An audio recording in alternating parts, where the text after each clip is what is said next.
showed y'all the video for the new agent website system, Placester, provided by Placester, which is what we're going to be talking about today.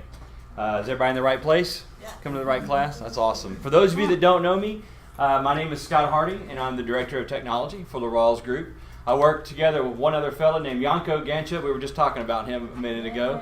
Together, Janko and I are a two-man outfit. We cover the help desk for the Rawls Group. We cover the 6 offices in the North Metropolitan area.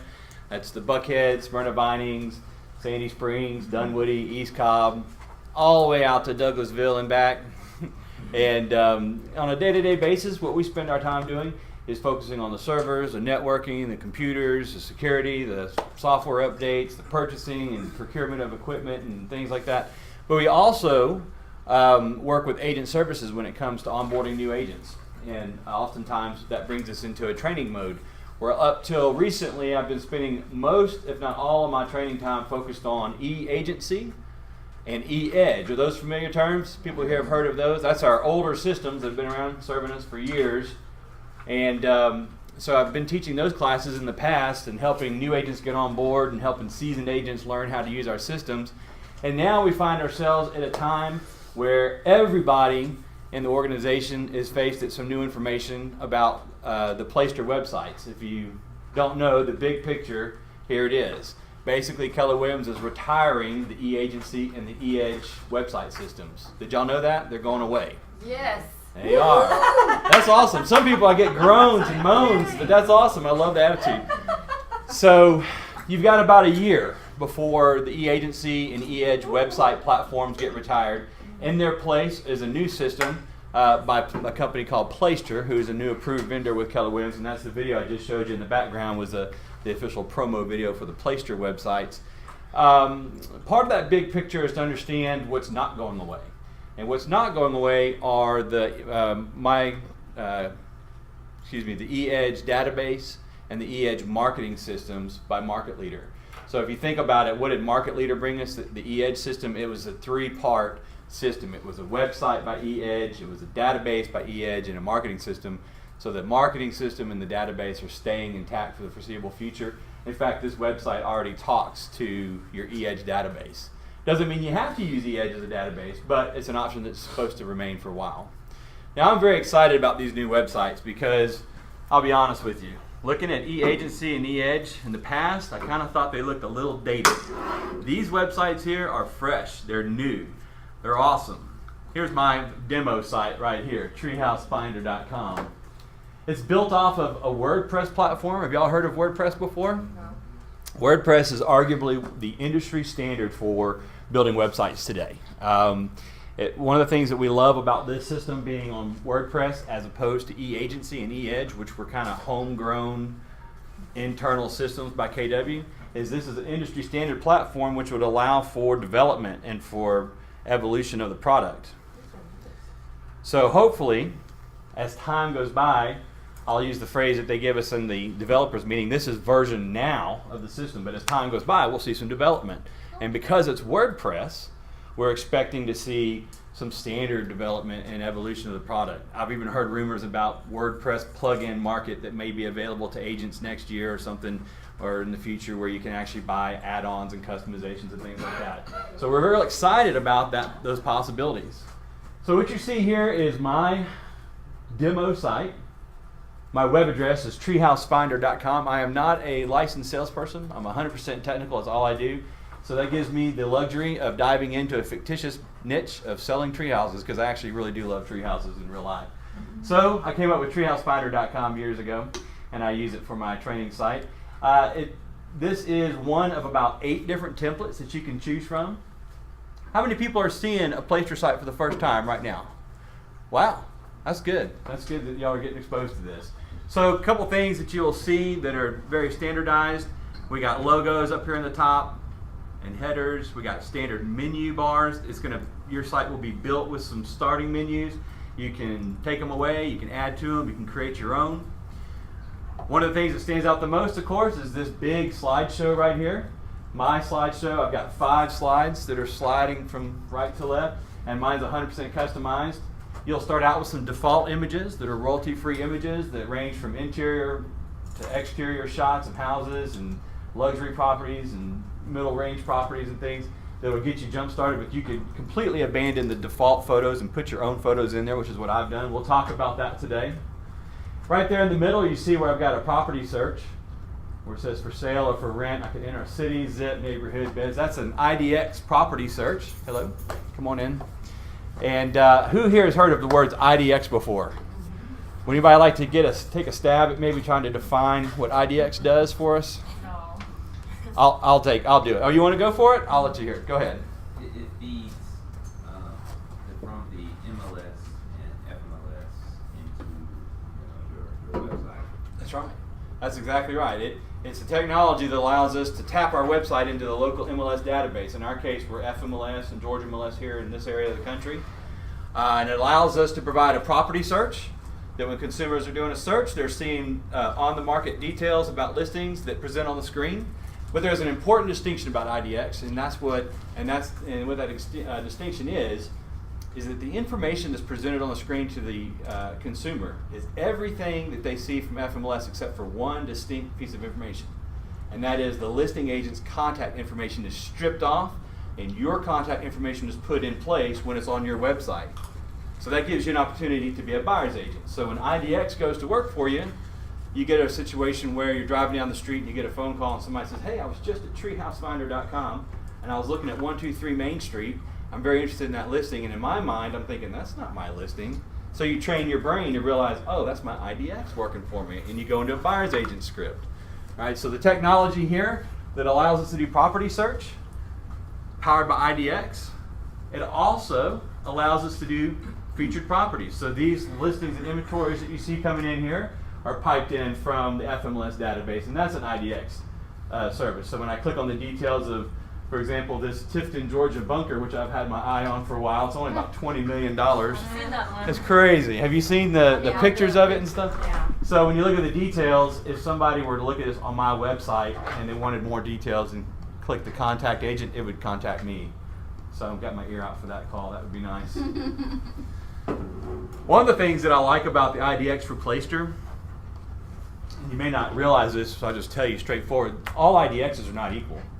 There are about 30 companies that can do IDX that are authorized by FMLS in our area to do IDX. And they offer a range of features and services and a range of prices. And in the past, our IDX that we had before, which was WolfNet, have you heard of WolfNet? That was our vendor.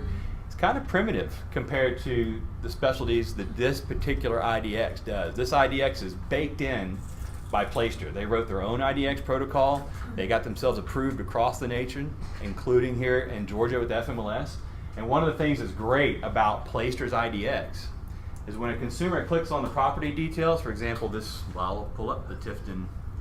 When you look at the property details here, all the photos and all the text, all the words actually are viewable by Google when Google crawls your page, and that contributes to the content of your website. And so ultimately that improves your site relevance and will get you higher position in the search engines. In the past, something like that was like a $100 add-on with WolfNet with the WordPress plugin they had. Other vendors charge a couple $100 to set something like that up, with anywhere from a couple $100 to $1,000 to set something like that. And Placester is doing that for us for free. So that's awesome. So we got an upgrade in terms of IDX and what it's capable of doing in terms of SEO position. As far as what information you see, it's all standardized. It's just the MLS data. It's not a big deal there. Can you choose what featured properties you want? Absolutely. We're going to spend some time today showing you how to choose what featured properties you want. We've got testimonial section. I have a very eclectic group of Yes. buyers. Taylor Swift. Yeah. Barack Obama. Yeah, he was a tough customer. But you can put in testimonies. Can you pull your testimonies in from other sites? You cannot. You have to manually put your testimonies in. So you just have to copy and paste them to get them in. Okay. We'll talk about that today. Blogging, you can see here where I've put in some blogging information. Everybody's website starts out with 4 blogging posts. Most common question I get, people say, oh, KW started a blog feed for me. Am I going to get another post next month? No. The answer is no. You're just going to get 4 static blog posts to start out with. You can delete them all, which is what I did. I took mine out and put Treehouse related blogging, right? So you can do that, or you could build on what's already put in by KW for you. We'll talk about blogging. How many bloggers in the room? You know, that number just keeps dwindling and dwindling. I see about 1 to none, 2, 1, something like that. That's okay. If you are passionate about some information, if you're a subject matter expert and you're trying to get your message out and you like to write, then blogging may be for you. If I just said something that's repulsive and turns you away and you're like, no, I don't want to be writing all the time and I don't have a burning, passionate message, then blogging's not for you, and that's okay. But if you are into blogging, we have a blogging module, and then some basic contact information, some branding we'll talk about. It's for free included, right? What is the question? The blogging is free. It's for free. It is. Yep. It's Maybe built now in we'll for get free. more bloggers. Right. It's if you want to take a test dive into blogging and see if it's free, this is a great place to start. Here's another example of a website that was recommended by KW. They gave us a couple sample sites from International. This web address is frohawkrealestate.com. Garrett Hawkins. They gave us about 5 or 6 samples. I'm going to show you a couple. The reason I like this one is I thought it was just so clean, just well done. It's not cluttered, and it looks very modern. And I thought they did a really good job of it. I like all the photos that they've got in there and the way it's broken down. He's got IDX pages for Fort Worth based on price range. That's pretty awesome that you can set that kind of thing up. We won't dig into that detail on how to do it, but it's a good example of some creative ideas. He's got some good blogging. It's Frohawk, which is spelled F-R-O-H and then H-A-W-K, realestate.com. I don't know what all that is. Fro in front, Fro-H, not sure. But I like this one. I thought this was a pretty good example of a nice, well done, clean template. He's done some legitimate blogging. Here's one more example. I really like this website here. It's stlucyhomesale.com. And down in Florida, St. Lucie, Florida. And what I like about this page that stands out to me is this lady's usage of the communities area.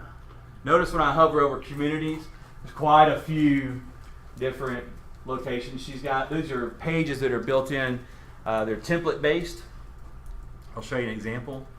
We go in and look at Legacy Place, for example. This is a template driven process, and we'll get into this today, but this page is actually very easy to set up. It's got a lot of content in it, but basically you plug in some IDX information, a zip code or neighborhood or community or a county, and it starts putting together all the listings relative to that constraint, to that search constraint.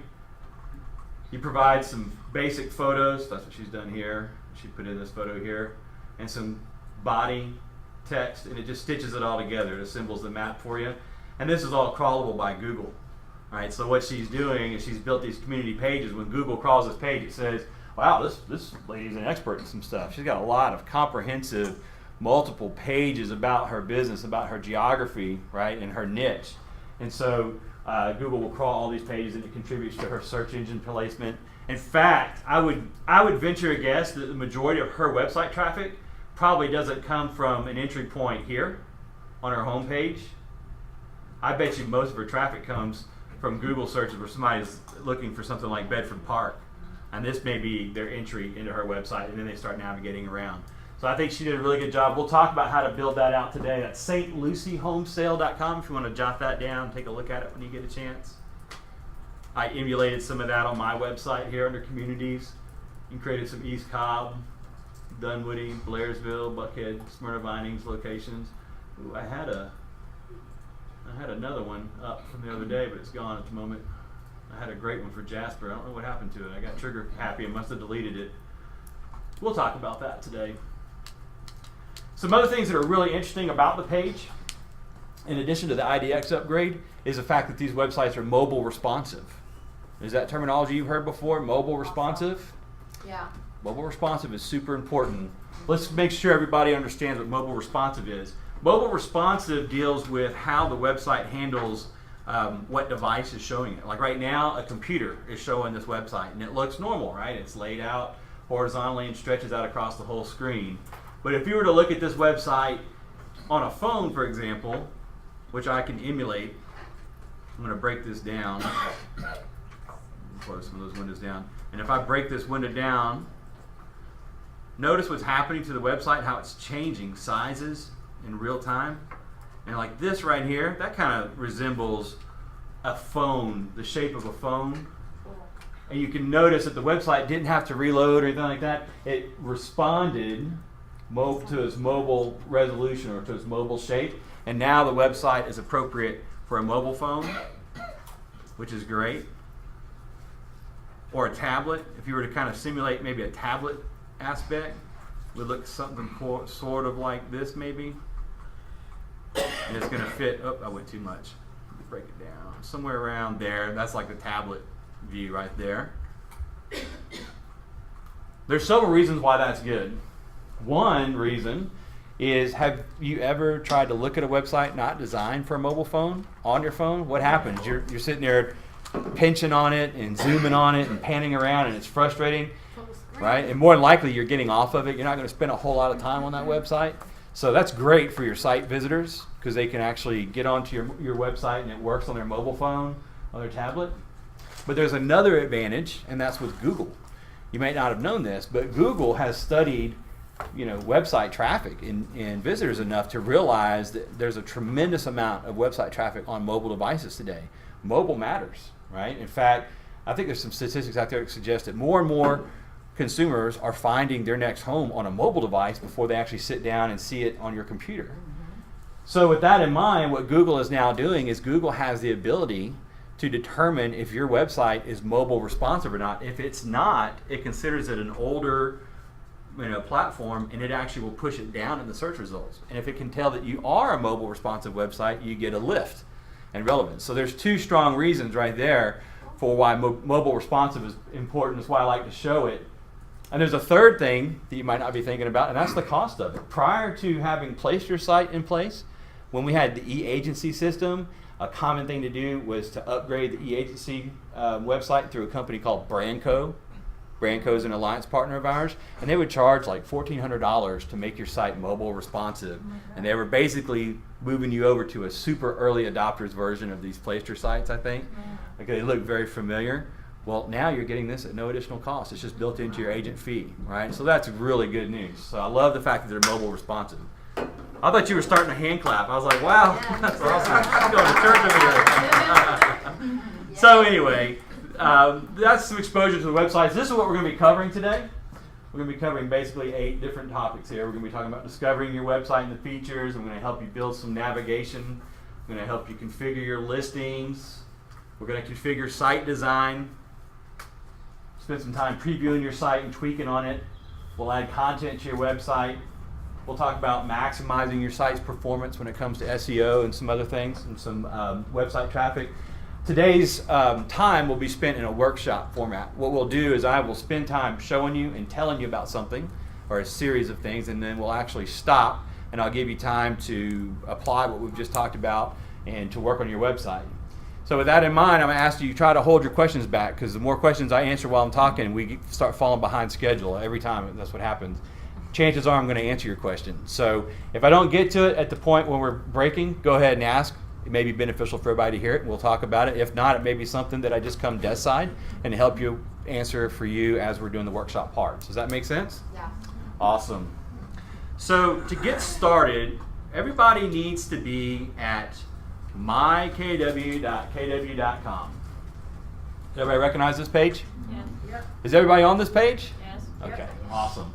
So everybody, including the new agent, should have a login and should land on this page. Now the thing is depending on what you may have done or may not have already done in regards to your website, you may see exactly what I see, or you may see a big pop-up on your screen right now. Anybody got a big pop-up right now that talks about your website's ready, you want to build your new website, click here to start your new website? But if you have that pop-up, look at it, there's a checkbox that says, don't show me this message again. Hit the checkbox that says, don't show me this message again, and then hit the oval button that says, start your website, or go to your website. For everybody else in the room that's looking at a page that looks like this, what we'll need to do is come over to Technology,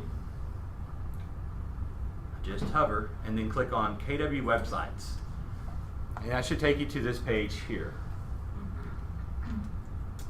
This is the official KW Placester access, and depending on where you are in your registration, you will either see this at the bottom, like mine, that says your new website is ready, go to my website. Or you may see something that says it's not ready, come back later. Does anybody have the come back later? That's unfortunate. Mine says this is being created. If it says it's being created, but it's not ready, does it say come back later? Yep. On yours too? For the rollout schedule. No. Yes, yes, your site is being created, a link will be enabled. Yeah. Is that what it says? Yeah. So unfortunately, you're going to have to either just watch today, but you won't be able to follow along because you're early in your, it's either one of two things. Either you're early in your registration with KW and it hasn't been created yet, or there's something missing in your profile that's preventing them from launching. So if you're a seasoned agent, you've been here for, I'd say if you've been here for more than a month and it's still saying it's being created, we need to talk. Either you and I need to talk, or you and Denise Wade need to talk and double check, because there's something missing from your White Pages profile. Usually it's a MLS ID Even if it's 100%. or an email address. Well, if it's 100%, there's some things in there that don't count to the 100% that could be missing. For the rest of you in the class that are able to continue, that's always uncomfortable. I hate that for them. But anyway, moving on. You want to go ahead and click on go to my website. Now we have a couple of situations coming up where depending on what you may or may not have done, you may see the same thing I'm seeing, you may see something different. Here's another example. You may see a page now that looks exactly like what I've got, or you may see a page that looks like this example here, where you've got a big pop-up that says, congratulations on creating your KW website, and they want you to start setting up IDX. Anybody got this pop-up on your screen right now? What I want you to do, if you've got this pop-up on your screen, is up in the top right corner of that square is a little bitty gray X. Go ahead and click on that X and dismiss this window. Just dismiss that window altogether. We're going to go through this stuff here in a different way. Once you've dismissed that window, you may now be on a page that looks like this. See ya. Or you may have yet one more page that's a little different, that looks like this. Notice a slight difference where I've got the gold sentence that says your website's not live yet and it's not visible to the public, and then in blue it says launch your website. Anybody got this sentence? Okay. Here's what I want you to do. I want you to go ahead and click on launch your website now. If you read the instructions and the process for this class, they want you to go through and stage your website offline where nobody can see it, get it perfect, just right, and when it's ready, launch it. But I don't think that's very realistic. In reality, the way we build websites is you launch them, you look at them, you tweak them, make changes, reload the page and look at it, tweak it again, make changes over and over and over again. So the best thing to do is go ahead and launch it. Did you have a question? Yeah, should I be in sites, marketing, reporting, leads, listings, my account? You should be at sites, which is what this is right here. So if you're not seeing exactly this, go ahead and click on sites in the menu. If you just launched your website, then you should now finally be caught up to where I am. Everybody in the room now should have this page on your screen where it's not prompting you to launch your website, but it's just giving you a dashboard overview of your page right now. No, don't have the same photo. Not the same photo. Nope. My photo has been determined because I've made some template changes. Yes. We have 2 pages. Okay, Yeah. that's a great question. That comes up a lot of times. What if you got multiple or 2 sites? Notice up here where it says the word sites, I can actually hit this plus sign. The reality is Placester is in the business of selling you websites. Everybody gets one license for KW for free, right, or built into your monthly consortium. But you can add as many different sites as you want to. There's 2 types. There's full sites and there's single property sites. The full site is what we're working on today. You could have multiple full sites. You could have, which basically encompasses general information about you and your business and your listings and your marketing and geography. Or you can create additional single property sites. Anybody have an idea what a single property site would be like? It's for one property specifically. That's it. So if you had like 123 Main Street, you might go, or even better yet, what if you were the lucky agent that had the Tifton, or maybe the unlucky agent that had the Tifton bunker? That would be a perfect listing to go and set up a single property site called the tiftonbunker.com or something, right? And you dedicate this whole page to all the details about the bunker, you know, so that would make sense. Something like that costs $5 a month per additional site, right? It's not very much. So you could get a couple of extra single property websites, and as you start filling them out, when property goes off the market, you could repurpose them and restage it for the next listing if you wanted to. A couple of ideas. So if you're in a situation like the ladies in the front that have multiple sites showing up, what you can do, it's not a big deal and you haven't been charged yet. If you pay attention right here where it says the word on mine, it says disable. You'll see either the word disable or the word delete. In which case, you may delete. So it shows me the first one to delete and the second one that I was kind of playing with says disable. Yeah, so the one that you've done the most work in, you can keep it. If you're not sure, you can, I mean, if you've done a lot of work in one and not the other, then delete the one you've done the work in. Otherwise, I deleted one. delete the opposite one. Yep. So, I've got one site. You can see a preview of my site there, little thumbnail. I've got a title for my website. It shows me how many listings are on my website, 51,000. Pretty busy for a non-salesperson, right? 4 blog posts. I got a total of 8 pages that are built. We're going to talk about pages, and I've got 5 leads, which I created all 5 myself. The heart of where we're going to spend our time today is going to be behind this button right here, View Details. Everybody can go ahead and click on View Details now. This is where we're going to be working today. We're going to be working on this section here under Listings. I'm going to show you and talk to you about this section, then we'll stop and go into a workshop mode. Then we'll pick up again under Site Design. We'll go through these items. I'll show you, tell you, and then we'll stop and give you a workshop. And then we're going to slide up to the top. We'll work across these, the same format, and then we will make a dash for the finish line today through these advanced features here. And that usually takes us right up to about 4 o'clock to get all that material done. Okay? If you want to see what your website looks like, right now you can always click on View Live Site. It'll take you to your website and you can see it in its current status. If you've just launched your website, it may look very plain right now, out of the box, default, plain vanilla. We're going to help you get some editing done on it so that it has some life to it today. So to get started, first off, let me ask, is everybody on this page? Yes. We're all together? Okay. First thing we're going to do is we're going to click on IDX integration. Notice that I get a slide out that comes out for IDX integration. And what this panel is all about is right now it gives me the opportunity to connect my website to the database of choice, to the MLS database of choice that I want. And my choices are Georgia MLS, First MLS. It asked me a question about region, and then KWLS. Notice that I've got the word selected here. It's because I actually selected First MLS of Georgia. You may see something that looks a little different. Instead of First MLS written exactly like that, it may say First Multiple Listing Service Inc. or something like that. They changed somewhere along the line. Don't worry about it. You'll recognize that it is FMLS. I argue that FMLS is probably the better of all these databases to connect your website to right now. If for some reason your business is down towards the Georgia MLS territory, do you want to connect your database to Georgia MLS? You certainly can. If I wanted to connect my website to Georgia MLS, I would simply click right here where it says use this MLS. If right now you see KWLS and it says selected, the word selected is down here, that means your website is connected to KWLS. What does that mean? Have y'all heard of KWLS? Luxury? Keller Williams Listing Service, not luxury, it's just Keller Williams Listing Service. Oh, yeah. Right? So if you have managed to connect your website to KWLS, you're only showing Keller Williams listings, which is not a strong value proposition to consumers, right? They want to see competitive listings on your website. So it's going to be Georgia MLS or FMLS.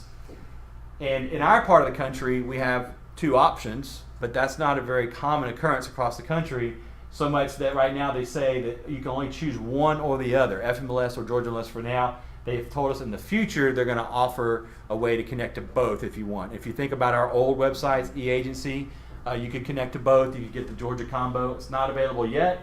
It's in development. They say they're going to bring it out. So everybody, I recommend connect your website to FMLS by clicking on use this MLS right in this area. Mine says selected because it's already selected. And then we're going to hit save. Congratulations, your website now is talking to FMLS. Just choose FMLS, select it, and go next. That's it. That'll bring you right back to where we are in listings. And now we're going to focus on something called global filters right here, right below the IDX integration. So I'm going to click on global filters. We get a new slide out. And what this has to do with is this is determining what listings could potentially show up when a consumer searches on your website. The area of the website that we're configuring right now is behind this little search area right here. Right? So if somebody comes in and they put a minimum or maximum price, what listings are going to show up? The best answer for global filters, in my opinion, is to come up and click on all listings. Notice it's got 3 tabs.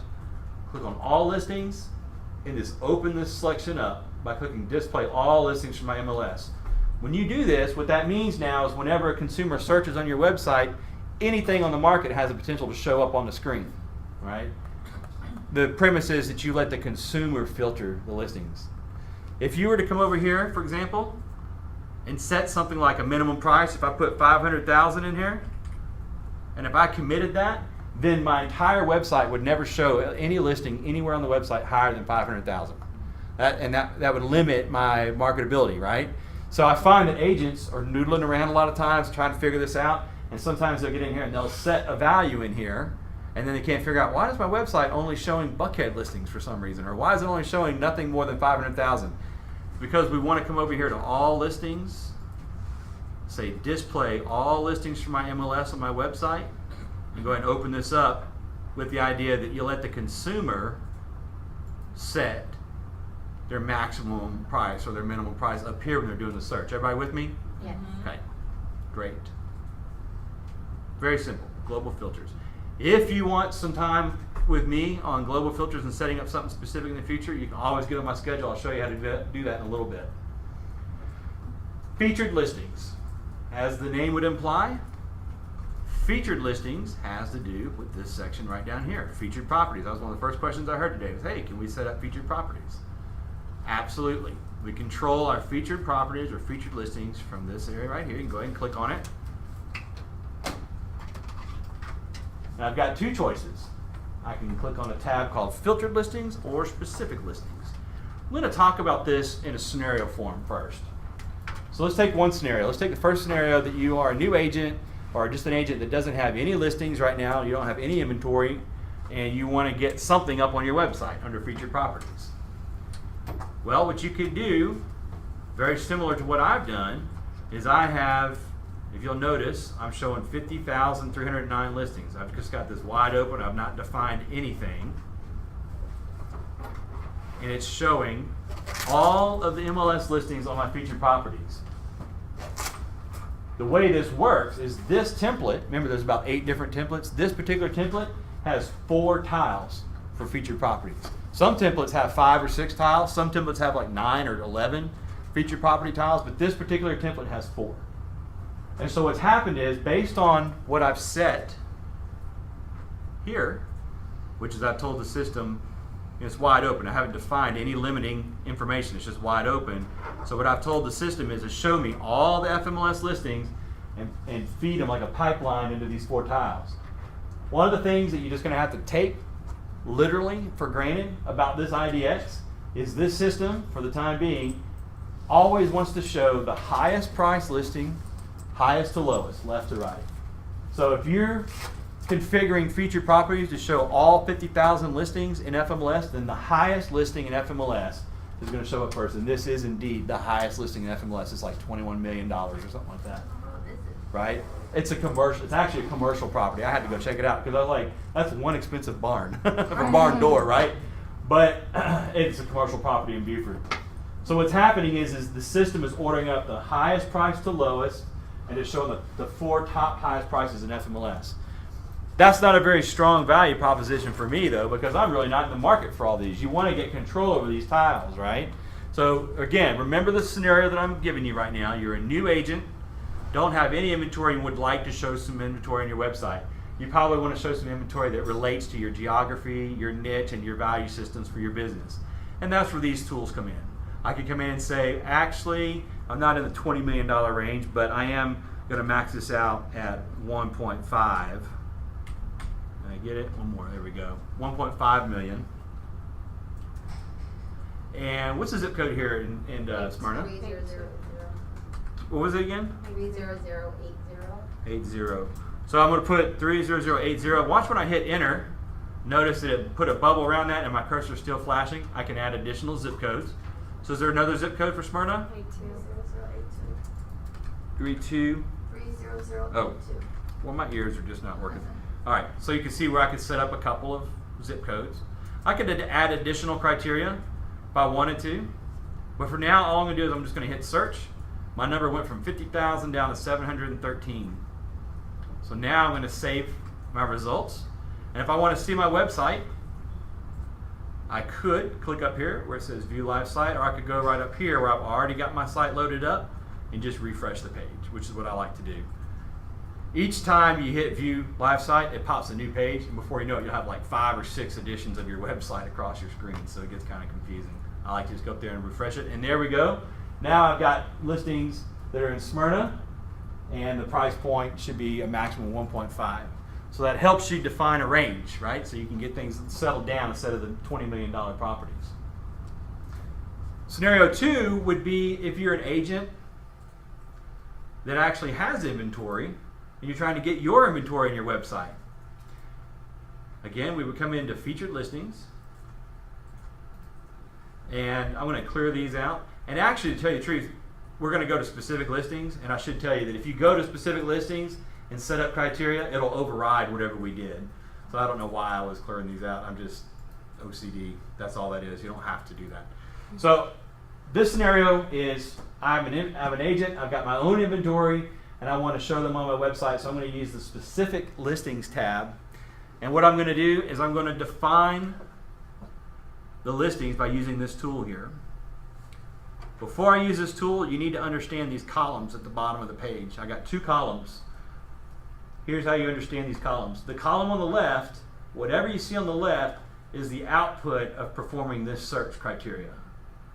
Whatever you see on the right is what's pinned to your tiles there on your front of your website. Right now, I don't have anything pinned. I haven't defined it yet. So what I'm going to do is I'm going to clear these out, and I'm going to add a new criteria. I'm going to add a new search criteria, and because I'm looking at agent inventory, I can go in here and I can add an agent ID. So I'm going to enroll that as a search criteria. Now it's been added up there. What ID should I put in if my website has been tied to FMLS? Your FMLS. Right.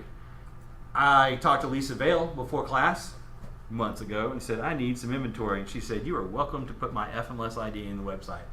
Lisa Vale uses VTeam. That is her FMLS ID. Now watch what happens if I come down here into search results. I'm going to hit search. And now I got 7 results. Those are her 7 listings. So what's on the left is a result of me doing my, working it out up here. What's on the right is what's going to be pinned up on my website. I haven't added anything. So I could go through and I could say add all if I want to. Now if I save these, those 7 listings are going to be pipelined into my featured properties. And what's happening here, she's got 7 listings. It's showing the 4 highest priced, highest to lowest, left to right now. Those are Lisa Vale's listings right now. And when this comes off the market, for example, if that sells, and this one will come over, and then the next one that you can't see right now will pop up in its place because I loaded 7, right? Does that make sense so far? Mm-hmm. Okay, so that's how you can get your listings up there. If you only had, let's say you only had 3 listings. I can simulate that. Let's pretend for a second. I'm going to remove all, just for a minute, just so I can clear it up. Let's pretend that I only had 3 listings and these were the 3 that showed up. Don't pay attention to these right now, we're just pretending for a minute. If I hit save and go look at my website, I've got a website that has 4 tiles and I just scheduled 3 to be pinned on the tiles there. And you'll see what happens. I got 3 and I got a big blank space here, right? So what can you do? This is key. Watch this. Again, I can come back to featured listings. I can continue to work in specific listings tab. Remember, this is the result of my search. On the right is what's actually pinned there. So what I can do is come in and I could say, you know what, I'm going to remove VTeam, and I'm going to come in here and I'm going to add a zip code, and I'm going to add a minimum price or a maximum price. Where is it? Price, maximum price. I'm going to add that. And what was the zip for here? 3008? 0. I'm just going to put that in for now. Make a point. And I'm going to put a max price of $750,000, for example. Now when I hit enter or search, notice this column on the left, that number changed to 447. Everything you see here is what matched up to this criteria, but look what happened to the right. Nothing. Those are still pinned to the front website. They haven't changed. So now I could come in and I could just add one more if I wanted to. I could cherry pick the one I want and come back in here, and now when I refresh the page, I get my tiles all the way across again. I get 3 of my own plus another one. One of these is the 700. I think that's the 750 that just showed up. And again, it ordered them highest to lowest. That's why I put it over here. So we could pin our partners. Yeah, absolutely. listings, and then- You could go in and you could redefine it with a different agent ID over here. You could have gone in and said, you know what, let's do a different agent ID. And you could have gotten rid of these two. And you could put your partner's ID and you could have added some to that to the right hand side. Now here's the thing. You could start thinking about this and it starts getting confusing, trust me, because if you say, well, what if you start adding more listings? What happens when that one goes away? Or what happens if I add all 447? If you were to add all 447 of these listings, chances are these would no longer show up unless they are priced higher than the maximum price of these listings. And so it can get a little confusing at times. And I want to stop at this first potentially confusing thing, and I want to show you something on my website. This is my website, rawlsgrouphelpdesk.com. How many people have seen this website? A couple people. This is the pathway to your help desk right here. This is my department with Jonko. And what I want to show you is that if you go to rawlsgrouphelpdesk.com, you can book a tech session with us right here. Schedule a tech session. This is my schedule, and here's Jonko's schedule. If you click on my name, you can see my availability for remote technical sessions. And hopefully, wow, I hate that when you're in a live room and it's taking forever. It says it's waiting. There we go. So here's my availability. You can see my next slot is at this Friday at 1 p.m. If you were to, You're busy. I am busy teaching and doing consultations. If you choose 1 p.m., then fill this form out. At the bottom you can save it. Confirm the booking. And I will be calling you on June 24th at 1 p.m. You just need to be connected to the internet. I can remote control your computer, speak to you over the phone, and we can tackle things together like getting your featured properties sorted out on your front of your webpage, right?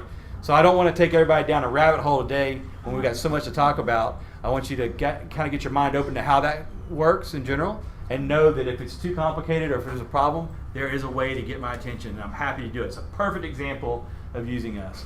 I would say one more thing.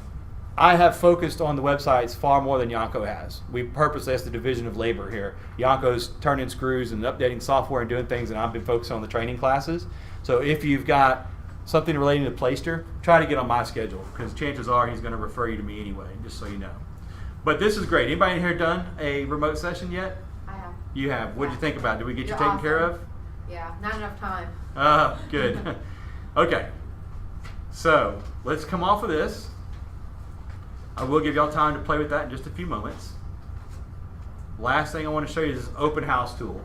The open house tool, as you can see, is a feature only available for single property sites. I guess what it does is it allows you to schedule open houses or see open house calendars and things like that. I don't know why they positioned it here, but that's what they've done. So open house really doesn't apply to a full site like what we were working on today. So you can kind of ignore that for now. And I want to take about 5 to 10 minutes here and give y'all time to work with getting your featured properties turned on the way you might want them. I'm going to check with us in 5 minutes, see how everybody's doing. And if we're good, we may move on. If we need more time, I'll give it to you.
A couple of people have brought that up. Let me show you. Maybe I should have mentioned that.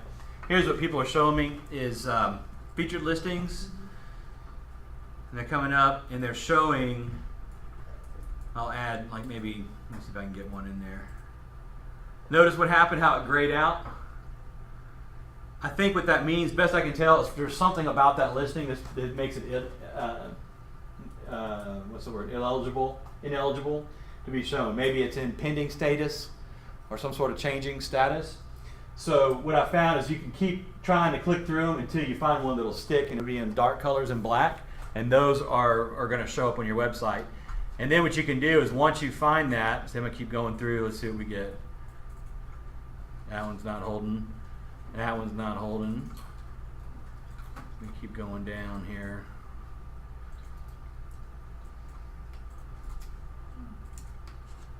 Just double clicking on these, trying to get them to show up here. There's some right there. So these here, for some reason they don't qualify. They're just in transition, I think. 621 Mabry Road does qualify. So what I can do is say remove off market, and it's going to keep the ones that qualified. And so now I've built a little pipeline of 6 listings to show up on my website. I'll refresh that page there. Okay, give us a couple more minutes here.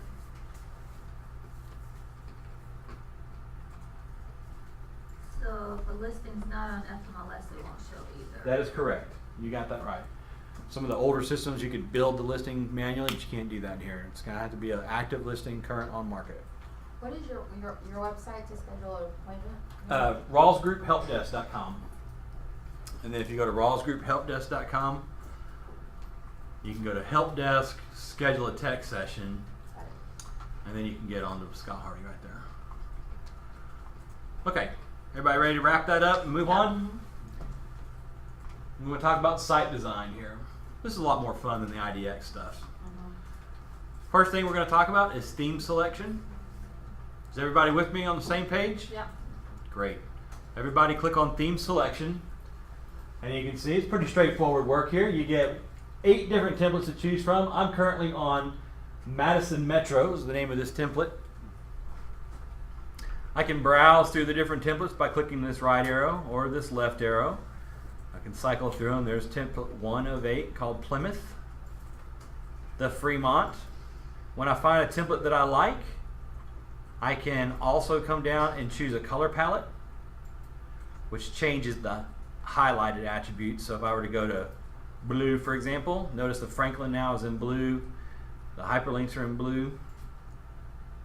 Also, you might not have picked up on this, but the photo catalog changes in the Franklin when I change to a color palette. I go from this series of photos to a different series of photos. And each template, follow this, each template has its own palette with associated images. That took me a while to figure out. I had people calling me and going, hey, I had these awesome interior shots and now I'm on the same template and I lost those photos. Well, I can't find them. And about 2 days later, I finally figured it out that, oh, each color template has its own series of images. And I wasn't ready for that, but I got it now. I understand. So once you find a template that you like, go ahead and you can hit save. And now if I go view my website, I'm still in the Madison Metro. If I refresh the page, I can get a new view of the Fremont. That's the Fremont template right there. Pretty easy peasy. How did you refresh the page? On this particular browser, I use this icon here. I'm using Chrome. And I refresh the page right there. So you can play around with that. We will get time today to play around with those theme selections. Some themes have more options than others. For example, the Madison. You'll notice we have some additional choices like selecting a pager header. I can do a full colored header or I can do a white background. I can add some statements to display over my slideshow. So like right there, see where it says enjoy the striking seaside views on that thumbnail? That is a number 4 option there, but not all templates have those options. So you're gonna have to kind of play around with it and get the combination that you like. You'll get time to do that today. For me, I like the Madison. I usually do the red or the gray. I'm gonna stick with the red today. I'm in a red mood. Once you've selected a theme, you can follow that up by adding a slideshow. I clicked on the slideshow, and we got this new slide out menu that came out, and you notice, just like when we saw sites before, the word slideshow has a plus sign, just like the sites did, which indicates you can add additional slideshows to your website, which is what I did. I created a new slideshow called Tree Houses. There's mine. You probably recognize that. And there's the photos that are in my slideshow. I did that by custom. Interiors is the next one here for me. The reason I have interiors with custom in between is because interior started out as a default, and I tweaked on a default, and it renamed it custom. The third slideshow on my list is actually called default. This is the first of the untouched defaults. I haven't tweaked on this or messed with it at all. I can preview the different shots there. Let's see what it's about. If I like that, then I can go with it by hitting select. There's the original interior. That's what it looks like before it gets tweaked. I like that. But you know what? I do. I'm going to go ahead and hit select. Notice what happens when I hit select. It takes me to an additional page. A little bit drills down to a little bit more information. It's now showing me each slide in my slideshow where I can take on some activities here. One of the things I could do is I could add a caption over my photos, which actually they've already put a caption in, discover fresh modern residences. That'll show up right across this bottom right here. You might have noticed I can add a link, which is interesting. If I add a link, if I add a web URL to here, then whatever I add there makes this a clickable image. So when my slideshow is sliding across on my website, when that slide comes up, if I've enrolled a link behind it, when the consumer clicks on it, it'll take them to whatever destination I've specified in this field right here. Cool. Might not make sense for this picture, but now that you know the mechanics of it, your mind can start thinking of some other ideas, right? Maybe you put a vendor shot. Could you imagine on your luxury website having Superior Plumbing? And they click on it and it takes them, oh, that was a joke, y'all. I wouldn't put that on my luxury site. But We're so mechanically focused right speaking, now. I know everybody's like writing that down, Superior Plumbing, I'm going to put that on there. Yeah. No, but you could, if you wanted to. I have another idea for that I'll share with you in a minute. In addition to modifying what's there, you could delete that image. Keep in mind there's a maximum of 5 slides here on this particular part, 5 slides. So maybe there's one of these slides you didn't really care for, didn't like, you could actually just delete it. You could delete it and upload a replacement shot if you wanted to. From your computer? From your computer, yep. Now one of the things that I hear people say is, and they'll point this out, that if you go and you look at the slides, now they've slowed them down, but at one point these slides were boogieing so fast it was like you almost couldn't even read them, but they're kind of slower now. They must have got some feedback, but still they move pretty quick. They do. They And don't there's- give you headache. And there's not a way to change, the timing. I drank too much water. There's not a way to dial it down or dial it up. But what I do hear people say is, well, wait a minute, what if I don't want a bunch of slides? What if I just want an image to hold? Can you do that? Just one single image? And of course you can. You could actually come in here, back to your slideshow, and you could create a new slideshow and just upload one slide. And don't upload any more, right? And so then it would just hold on that slide. If you take that path, to me, that's when the caption and link begins to make a little bit more sense. What if on your slide you had a teaser shot of monthly, quarterly stats or something, right? And then you put a link to your stats behind it, and you put a caption that says, learn about this month in real estate. Just an idea, right? That's where that stuff starts to make a little bit more sense to me. To me, that's the fun stuff of building your website, is thinking, okay, now I know how that works. What could I do with it? And start coming up with some ideas. Say continue there. Slideshow. You can add up to 5 slides. You can modify slides. You can add to what's there. You can put one slide in to get a static hold if you want to. Okay, certifications. Certifications deals with this part of our website down here. If I come all the way down on my website, we get these icons down here, these badges. Those are certification badges. We get those by clicking on certifications and choosing through this gallery. Now here's what you got to know about the gallery. You can't add or take away from the gallery. You're going to have to use, for now, whatever you see in here. You can use a maximum of 6. The first 6 that you select are what's going to show up on your website. Notice I've got more than 6 showing up, but the first 6 are what should be showing up on my website. So you go through and you pick some, like equal housing opportunity probably makes sense for everybody in the room. National Association of Realtors, NAR. Somebody pointed out to me this is not Atlanta Board of Realty for realtors. There's ABR here. This is just something else.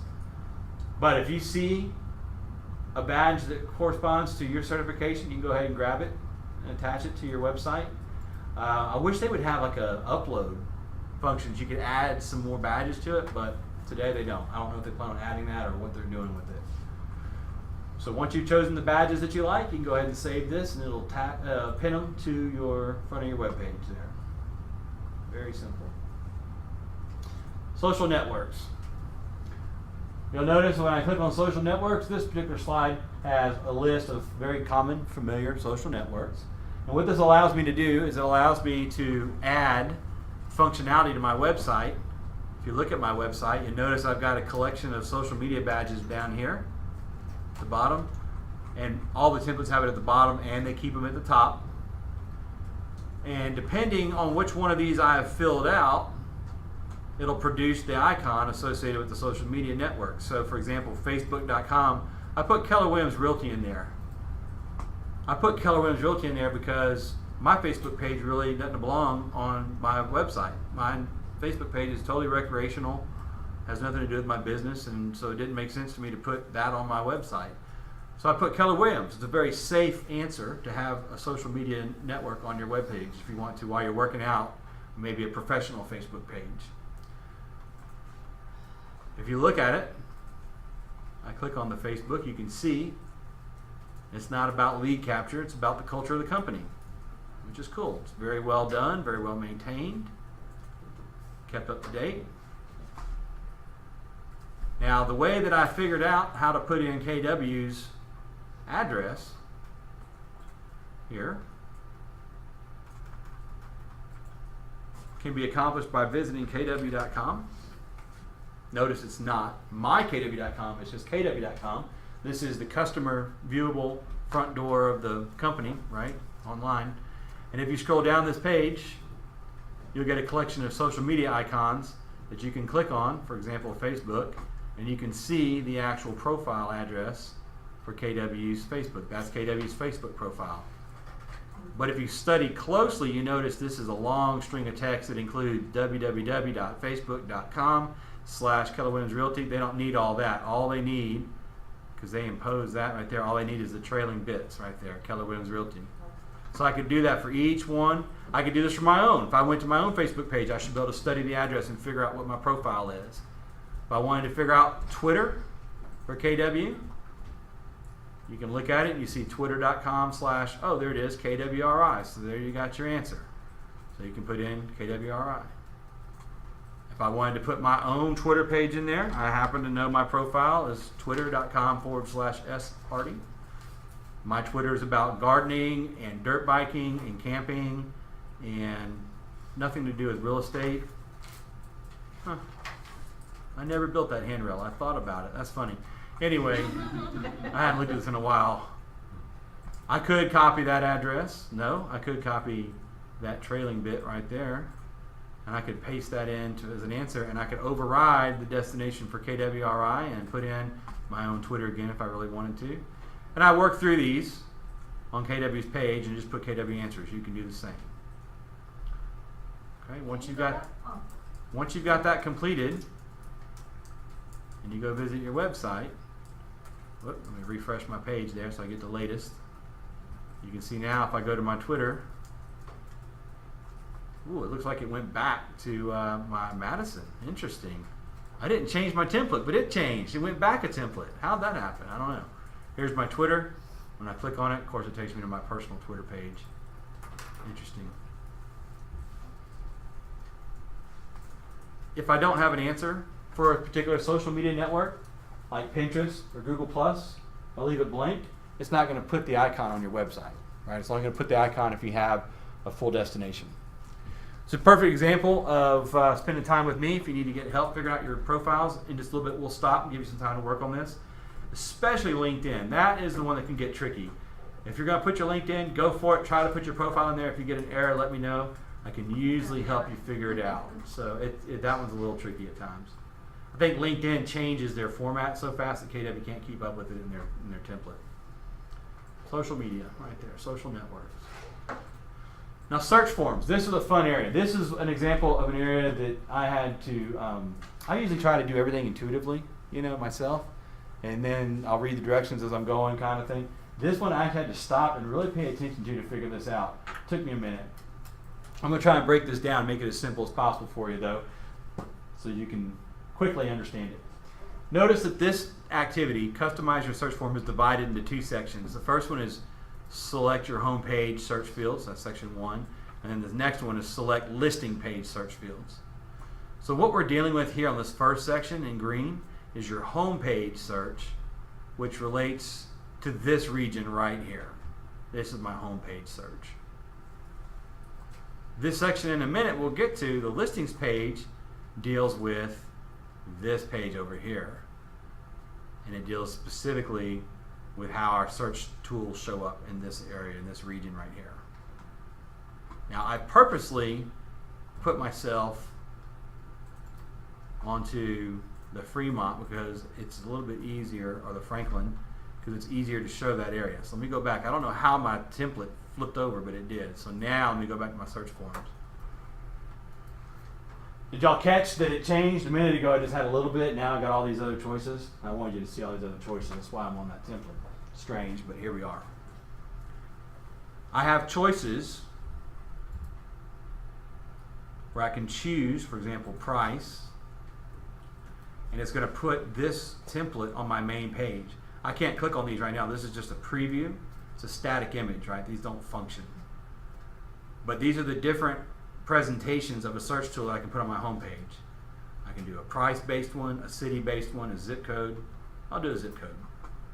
Now when I hit next, it's going to bring me to the second section, and I'm going to worry about that right now. I'm just going to hit save, and I'm going to show you the changes on the first part. So notice now, instead of that bar that I had, I've got this new one that's based on zip code and minimum price, beds, and max price. So it changed that a little bit. Yes, question? I don't have that option available. Am I doing something wrong? Okay, no, you're not, and I'm going to talk about that in Okay. just a moment. I'm glad you brought that up. We've got to cover it in just a moment. So someone could check max price or minimum price, they don't have to have the zip code? They don't have to. They can leave it blank, and it's just going to do a wide search. Right? So you can pick through on the search form, focusing on this first section, figure out which one of those you like the best. City makes sense for me. I like that one. I'm going to hit next. When you hit next, it automatically brings you to part 2, which is selecting on the listing page. Now I'm presented with some other presentations of the search tool. I get 3 on the listing page search. I can do a minimal layout, a basic layout, or advanced. So I'm going to geek out here, and I'm going to do advanced, and I'm going to hit save. Watch what my website looks like now. If I recycle the page, my zip code on the front is going to change to city, because remember I did that at the last minute. And then if I go to my listing search page, there's my full advanced price points, and these I can actually click on if I want to. It's a little bit more in depth. This is a building block concept though, and question I had a minute ago kind of segues into that building block. Now that you understand that basic functionality, here's where things get a little bit more advanced. A little bit trickier and definitely counterintuitive. Come back to search forms, excuse me, let me go back to theme selection. Different themes qualify for different search presentations or search layouts. In particular, the biggest example is the Madison, which, by the way, everybody starts out on the Madison. If you're still riding on the Madison, then this is going to apply. And this may be, I forgot your name. I'm sorry. I know I've met you before. Olga. I'll wait till you're eating too. Yeah, there you go. Olga, this may be on the Madison. She was just raising a question. She said, hey, I'm seeing different options on my search field. So I'm going to save myself on Madison, because here's what happens when you are on the Madison and you're in the search form. Notice all my choices went away again. all I have is what's called the Omnibox. Even if I say, yeah, I'm going to go next, again, for number 2, Omnibox is my only choice. The Madison is a special template that is designed for what they call the Omnibox. And I'm showing you the Omnibox now. Here we go. So I'm back to, this is what's called the Omnibox. And according to the instructions and the meetings that we go to every week on this product, the developers are telling us Omnibox is for the Madison. And it works reliably on the Madison. Even if you go to some other templates like the Fremont or the Plymouth and you try to add the Omnibox, the system will let you add the Omnibox, but it may not work correctly. And I always have people raise their hand in class and go, oh, wait a minute, I'm on the Fremont and I got the Omnibox and it's working, you know. Give it time, it'll break, from my experience. But it's stable on the Madison. Now, what's the big deal about the Omnibox? It's a new protocol that they call NLS, which is natural language search. Even though the Omnibox starts out with the words inner city, zip, neighborhood, and beds and bath, that's just a suggestion to the consumer for natural language search. An example of a natural language search would be something like, I want a red porch. And then theoretically, all these houses should have come up with a red porch. Interesting. So if I come through here and search through these pictures, that was that it? Oh, there it is. Red porch. But it was identified through the picture, or was it in the description? And now that is the question. I appreciate that, Olga. Now get out of my head. Olga has brought up a great point. Is it the picture? Did it really see the picture and know, or was it the description? What is it? It's the description. Okay. The cool factor of this is actually the weak link here in the whole chain is the fact that it depends on this description. There's red, the word red, and then porch will be in here somewhere, I'm sure. Porch, there it is. So it doesn't have to be the red porch. The photo didn't really matter, right? It could be a red brick and some porch. Right. It could have been, yes, exactly. So that's where the weakness of the NLS is. It's neat. I think it's cool. It's something that's developing. But the biggest occurrence of it that I see is individuals trying to show listings by school. If you haven't figured it out yet by looking at this, nowhere does the IDX give you a pull for school, you know, a pull down. And so people are like, oh, well, if I want a Soap Creek house, I'll use NLS, right? Doesn't work that way because you're still depending on somebody to accurately describe the listing. And they could have said something like near Soap Creek but not in it. Or they could have said the word soap and creek separately or something, you know. So, you know, that's just something to think about. It is my job to show you some of these things, though, and I wanted you to see how the NLS works in the Omnibox. It's cool. We all got an ooh and ah factor at Mega Camp when we saw it, but now I'm kind of over it, to be honest with you. I think it needs some development, but that's how it works. Good start. It's a good start. I love the fact that they're developing stuff and innovating stuff. It's That's million still times better than cool. the Edge already. Oh, yes. Olga, if I were giving out T-shirts today, you would have them. You win, Olga.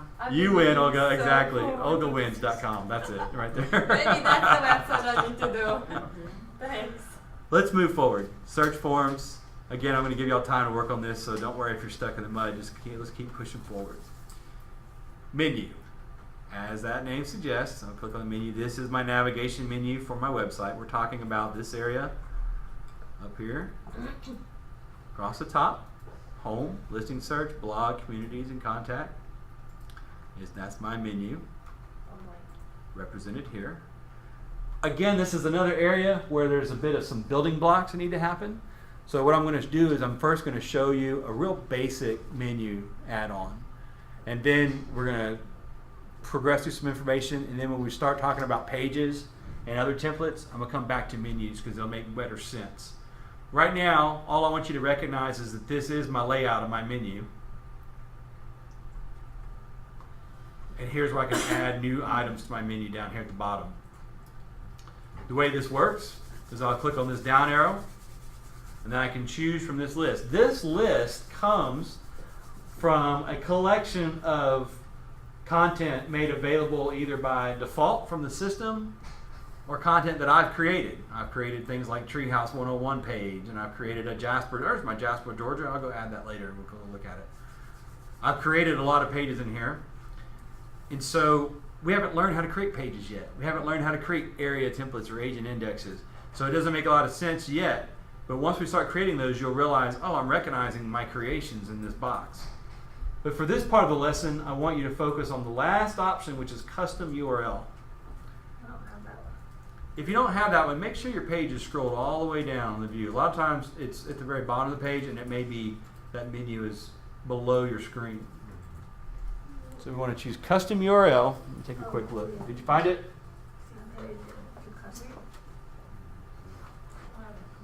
Go back to menu, and then I'll click on this down arrow. Custom URL. There you go.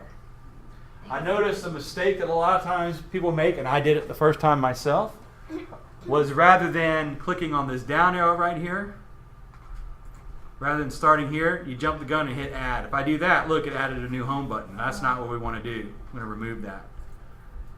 Yeah, let's delete it. I really need to figure out what class of object I'm adding or class of element to the toolbar, and that's going to be a custom URL. So I want everybody to click on custom URL, and we're going to add. Notice that I've got some additional tasks to complete before I'm done here. I think I'm in the wrong place. Okay, you should be at menu. Menu, okay. So we're at menu right here. Menu. And then you're going to go down to the very bottom, and you're going to hit this little pull down and choose custom URL, Okay, alright. and then add. So you have a label, a URL, and a tooltip. A label, whatever you type in the label, is what's actually going to show up in the menu right here. So contact's a label, blog is a label.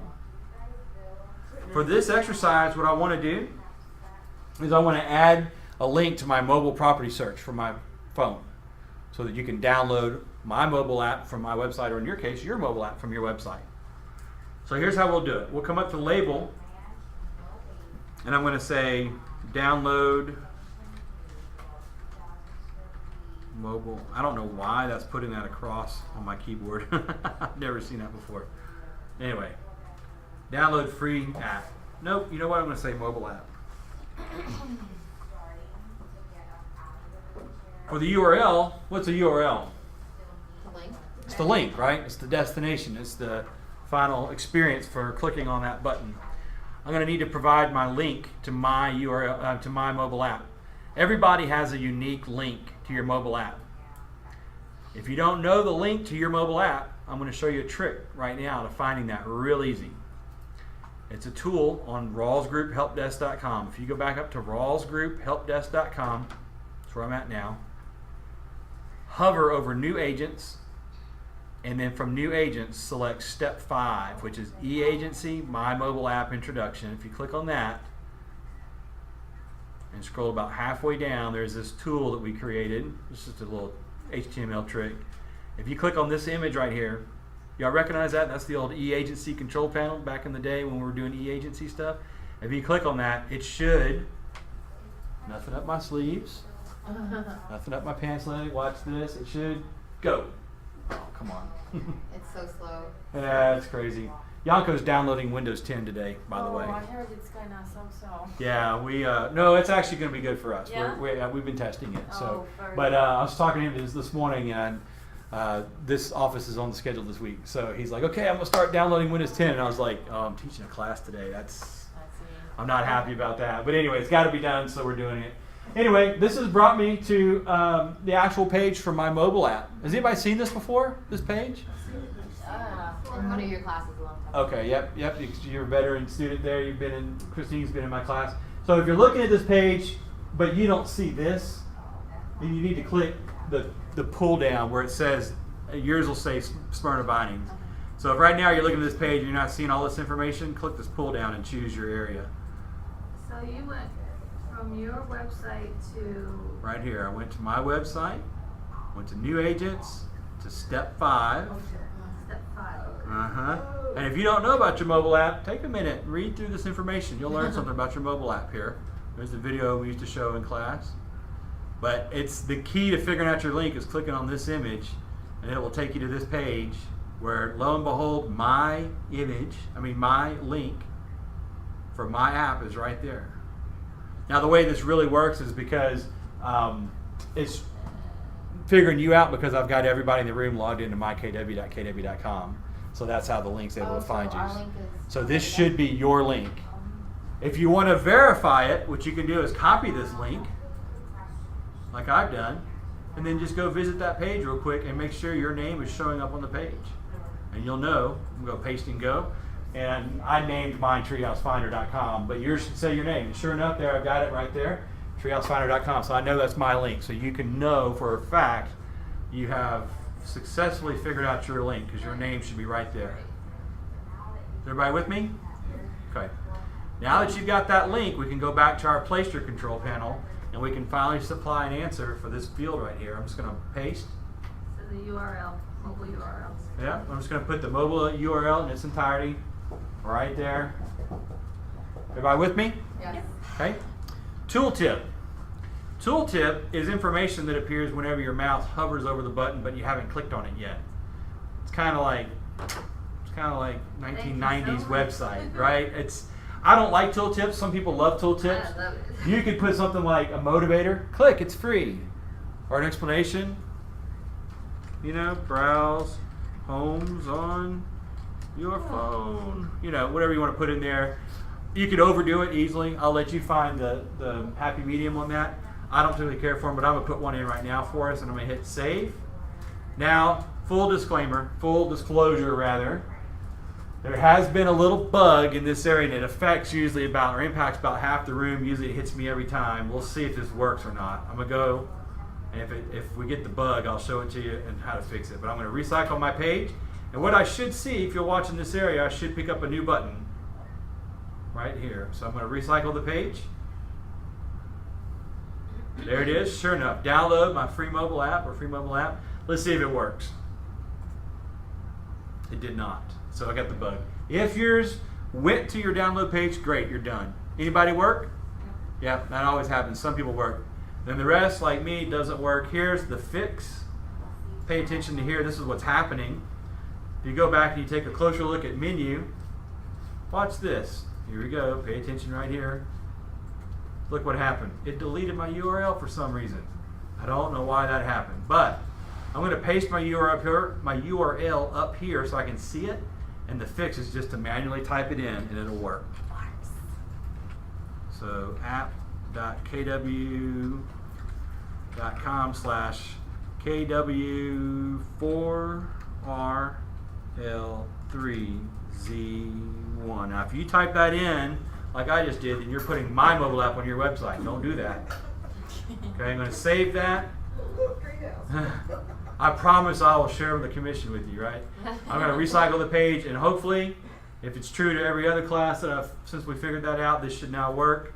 There we go. It's popping up, and it should be taking me to, hopefully, my mobile app download page. Now, this is another mobile responsive page. It knows if you're on a mobile app.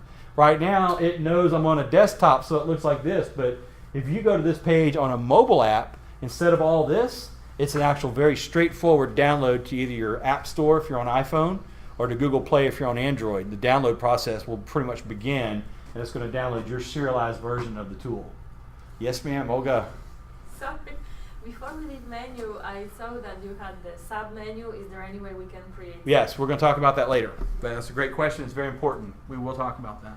Thank you. Right now, I want to stick to the basic building blocks of adding just a URL to the menu. Is anybody feeling lost, or was that explained to her? We got it? Okay, so we added a link. So now that you can add one link, you can add another link, right? You can play around with that. Let's talk about site info. We're going to come back to menu when we have more to tack on. So site info, this is a fun little area here. We got branding information, site headers and logos, contact detail, office contact detail, and some other stuff that we're going to talk about. Whatever you type in the brand name, you can see here I've got welcome to treehousefinder.com. That's what's going to show up right here. In this particular template, it looks like that. Most common question I get, can I change that font? You can't. The font is baked in, so it's associated with that template. If the font is giving you a hard time, you don't like it, you could possibly change to a different template, and it may have a different font, but you can't designate a different font in there. So whatever you type for brand name is what's going to show up. And in my case, I did welcome to treehousefinder.com and it positioned right up here in blue. I've got it highlighted just for a minute. Moving down, if you do a tagline, I put looking for a simple backyard feature, a recreational retreat, or a luxury canopy. Wait, or a luxury canopy home? We're here to help. Okay, that's my tagline, and you'll notice that I put it in, and it shows up right there. You can also add a logo. My logo right now is Atlanta North. That's where I taught the class last, so Atlanta North is up there. We're going to put the Smyrna Vinings logo up. Let me show you a couple things. First off, you can upload any logo you want. You can select a KW logo. Do you have to put a KW logo here? You do not. Or you can put yours, or you can put a KW logo. If you go to select a KW logo, we don't have Rawls Group logos here. I don't know what it's going to take yet to get that in there. We need to figure that out, but as of this moment, I don't have that figured out. So you can upload your own logo or upload a Rawls Group logo. I've got a collection of Rawls Group logos over at rawlsgrouphelpdesk.com. If you come up to our website and go to Resources and then to Downloads, there's the Market Center logos. There's the Market Center print drivers, by the way. If you're feeling froggy and you want to try and get the printers installed on your own, you can do it right there. But here's the Market Center logos. And you'll see I have a collection of all the Rawls Group logos here. Fancy. You said Now, resources. It's Resources, Downloads, which is at the bottom of the menu, and then over to Logos. On the right-hand side, I've got what I call the quick and dirty versions of the logo. These are very low-quality, white background JPEGs. And they work in a pinch for a lot of things. Letterhead comes to mind, things like that. Or you can just slap them up on a website if you want to. But it doesn't always look good to have a white background on your web page. For example, if I go to theme selection and go over here to the Metro, and let's say I have a banner that looks like this on the top. Watch this. If I put a basic, let's see where we, city side. If I save one of these, save image as, downloads, and then go upload it, here's going to be our problem. Upload that file. There it is right there. I just downloaded that. Watch how it looks. Now if I go look at my template, refresh it, I get this big white background. It's no good. See, that's ugly. So if I want things to match better, what I can do is download from the left over here. These are the same logos, but in every possible format. So like for example, here is the Smyrna Vinings collection. It looks like that, but it's PNG, JPEG, TIFF, BMP, clear background, reversed, double secret probation reversed, whatever you want to, So anyway, these will come in handy. These will come in handy here, and they also will come in handy if you're working with a vendor who says, you got a company logo, we're trying to print your t-shirts up, we're going to put a nice logo on your sleeve, you have your logo in a certain such format. You could say, you know what, I don't even know what I've got, but you could send them this link and say, open that up and you maybe find what you're looking for. So it's a good resource, handy to have. I'm going to go ahead and download this right now. You'll notice it's downloading on the page at the bottom left. It's a very quick download. It's a compressed file. Notice the letter Z on there. It's a zipped up file. So what I'm going to have to do is right click on it and choose, in this case I did 7-zip because the 7-zip is installed on this computer. You may just see the word extract on this menu. If I go a little deeper here and say extract files, take the defaults, and it should have created a folder. There it is right there. There's my unzipped files. If you need help with that, let me know. I'll come by in just a minute and help you guys out. And inside the RGB folder is this logo right here, which is a clear background, which works really well for most applications. So I'm actually going to upload that to my template. And we'll come in. I'm going to change my background to something like orange for a minute. Actually, I'm going to make it gray so it'll show. Now I'm going to come back into site info. Now I'm going to upload a new city side logo. Instead of the white background one, I'm going to go into my downloads folder. There's my unzipped folder. There's the RGB folder. It's this middle one right here, which has got a clear background. and it'll make it fit really nice. So now when I go look at my web page, recycle it, I should have a full bleed. There you go. You can see how it fits in because it's got the clear background. Nice. All right, so you can play around with that. I don't see one for signature. You could use that in your signature, as a matter of fact, if you were building a signature file. What is that favicon? That's the next topic, is what that is. Right now, we're going to talk about favicon. But before I do that, I will point out you can hit these check boxes right here. If you uncheck these, it'll take your name and tagline up here. Will stop displaying on your website. If you uncheck display logo, your logo will come off. And then when you put the check boxes back in there, they come back. You won't believe how many calls I get. People are like, my logo's gone and my tagline's gone, and it's because somebody has unchecked these. So I don't know why they put them there, but they do put them there. Favicon is one of my favorite topics. I love the favicon. I think it's so cool. I get a lot of calls on favicon, so much that I actually wrote a quick help page on that. We're going to look at it now at rawlsgrouphelpdesk.com. If we go over here to training, and then course, resources, and info, here's some resources and info for the Placester class that we're in right here. I've got workshop overview and KW Favicon, and we'll talk about building mobile app page later. But KW Favicon is an explanation of the favicon. This is a favicon right here. Have you ever noticed that before? Right in front of a web address on your browser window? Cool. And if you look up here on these tabs, they all have a favicon. There's Placester with that triangle. That's their favicon. Over here is the Wikipedia site with the Wikipedia favicon. There's Twitter with Twitter's favicon. But in a lot of browsers, this screenshot is actually from Safari. Safari will put a favicon right there as well. So I created a favicon. Here's my Treehouse Finder, and on Chrome doesn't show it there. It puts it up there in the tab, and that favicon is a custom favicon that I created. It took me about 5 or 6 different versions to get it just right. And I used to say, if you would like that, send me an email after class and I'll email it to you. And that was like the #1 email I got for a while. Everybody wanted it, so I said, okay, I'm going to put this up on my website. You can download the same favicon that I'm talking about on my website by either clicking directly on this PNG file or right-clicking and choose Save As, Save Image As right there. That's the actual icon.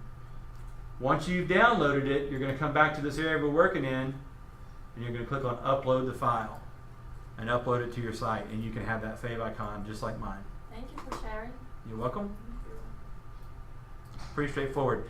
Out of curiosity, I uploaded my headshot in the favicon one day just to see what would happen, and sure enough, it made this little bitty I could barely make myself out, but it actually had good resolution enough that I could see it and make it out. I was amazed. It'll take just about any image, so anyway, you can work with that. Contact details and office details. These areas correspond to places on your website such as here, where I've got my contact information here. And then at the footer, I've got my contact information repeated here. And then below that, I've got my office information. So we're getting control over that information by filling these areas out. Coincidentally, I made a comment about, do you have to put a KW logo up here in this logo area? And then I said no, but then people point out compliance issues. Notice what happens down here. There's always a KW watermark down here. And if you put your office information according to compliance, including your office phone number, you now have the compliance part, and it frees you up so that you can have some freedom up here. Right? So I overlooked that the first time. I was in class and somebody pointed out compliance, and I started sweating at the podium. I was like, oh man, I just told them something totally wrong. And then another person pointed out, they go, well, what about the watermark down here? And I was like, there it is. Thankfully, they got it. But they don't have your broker information over here, so you need to go ahead and put, I put Rawls Group Technology Department because it's a fictitious website, but you should put Rawls Group or Keller Williams, what is it, Keller Williams Cityside, Keller Williams Realty Cityside. If you're not sure what to put, who is your compliance person? Is it, who? Alida? Alida, that's right. Alida. Check with Alida, let her see your website if you ever have a question about compliance. So you can fill out your contact information and office details. And here's a topic I like to spend a little time on, and then we're going to break for a minute and let y'all have a segment of time to work on your workshop. it's this SEO section down here at the bottom. I find that I think I can give you an advantage if you don't understand this today yet. If you can walk out of here understanding this section, it gives you an advantage over your competition. And that's what excites me about this. I want to help you gain an advantage today. So, who's heard of SEO before? Search engine optimization, right? That's a catchphrase these days. Meta title, meta description. Have y'all heard of that kind of stuff before? Meta title. There's another one, meta tags, right? Everybody knows that. Probably has heard that anyway. Sometimes called meta keywords. Almost any template system you work with in the past has always allowed you to put keywords in. This system doesn't. It allows us to put a meta title and a meta description, but no keywords. The way keywords normally work is keywords relate to when a consumer does a search at Google. If you did a search for Atlanta homes for sale, those keywords, those would be words that are keywords in the consumer search. They relate to websites that have listed those same words as their keywords, and when there's a match, Google says, oh, you're looking for websites about homes for sale in Atlanta? Well, I've got a whole list of sites based on their keywords, and I've ordered the list in terms of most relevant to least relevant, and here they are. We're Google, we're your search provider. That's Google's model, so to speak. There's no place to put keywords in here. My theory is that Placester's putting them in for you. I think Placester's running an algorithm against your website and figuring out what the most appropriate keywords are. They advertise that Placer sites are SEO friendly, and in a minute I'm going to show you some examples of where Google is hitting my page. And I think Placer's taking that from you and doing a good job for you, which is cool. But they also allow you to put in your meta title and meta description, and here's where the advantage comes in, and I think that people are surprised when you finally see how these work. So let's take an example by going to, your site looks great, Olga. Thank you. All right, Your google.com. help. You bet. So we go to google.com and let's do a search for Atlanta homes for sale. All right, I'm a consumer throwing in keywords into a Google search, and here's my results. Do you know that there's a difference between everything you see up here? I'm trying to get them copied. All these up here. There's like a line, an imaginary line right here. Everything from the top up here in the top that has the word ad in front of it, they're special. You know what's special about all those listings? I can't grab Paid them. for? They paid for that position, right? So they may not be the most relative, but they've got the best budget, is what that boils down to. Consumers probably have figured that out. Below the advertisements, though, something special happens. There's the first one, Zillow. And that specialness is something we call organic placement. Organic placement is a big word for, basically says that Google's opinion is that that site is the most relative site for the keywords that were searched. So what we're seeing here is for these words up here, Atlanta homes for sale, Google's telling us that Zillow is the most relative web page out of 19 million sites that they've got indexed. That's an accomplishment. So clearly, I don't know if Zillow knows anything about real estate, but they do know something about Google placement, don't they? Google has crawled every page on the internet and determined their relevance based on keywords, and they've said Zillow is the most relevant, then Realtor.com is the next one, and then Trulia is the next one, and then Homes.com is the next one, then Redfin, Caldwell Banker Homes. Not one single individual agent has made it on the first page, so don't feel bad that you're not there. Right now, what you're looking at is meta title and meta descriptions. Did you know that? I see you shaking your head in the back. Yeah, you knew it. So the title is everything in blue right here in large print. That is the meta title for Zillow's website. This is the meta title for Realtor.com. Everything in black is a meta description. Zillow has 3,148 homes for sale in Atlanta, Georgia. Here's another meta description. Discover Atlanta, Georgia homes for sale. That's the meta description for Realtor.com.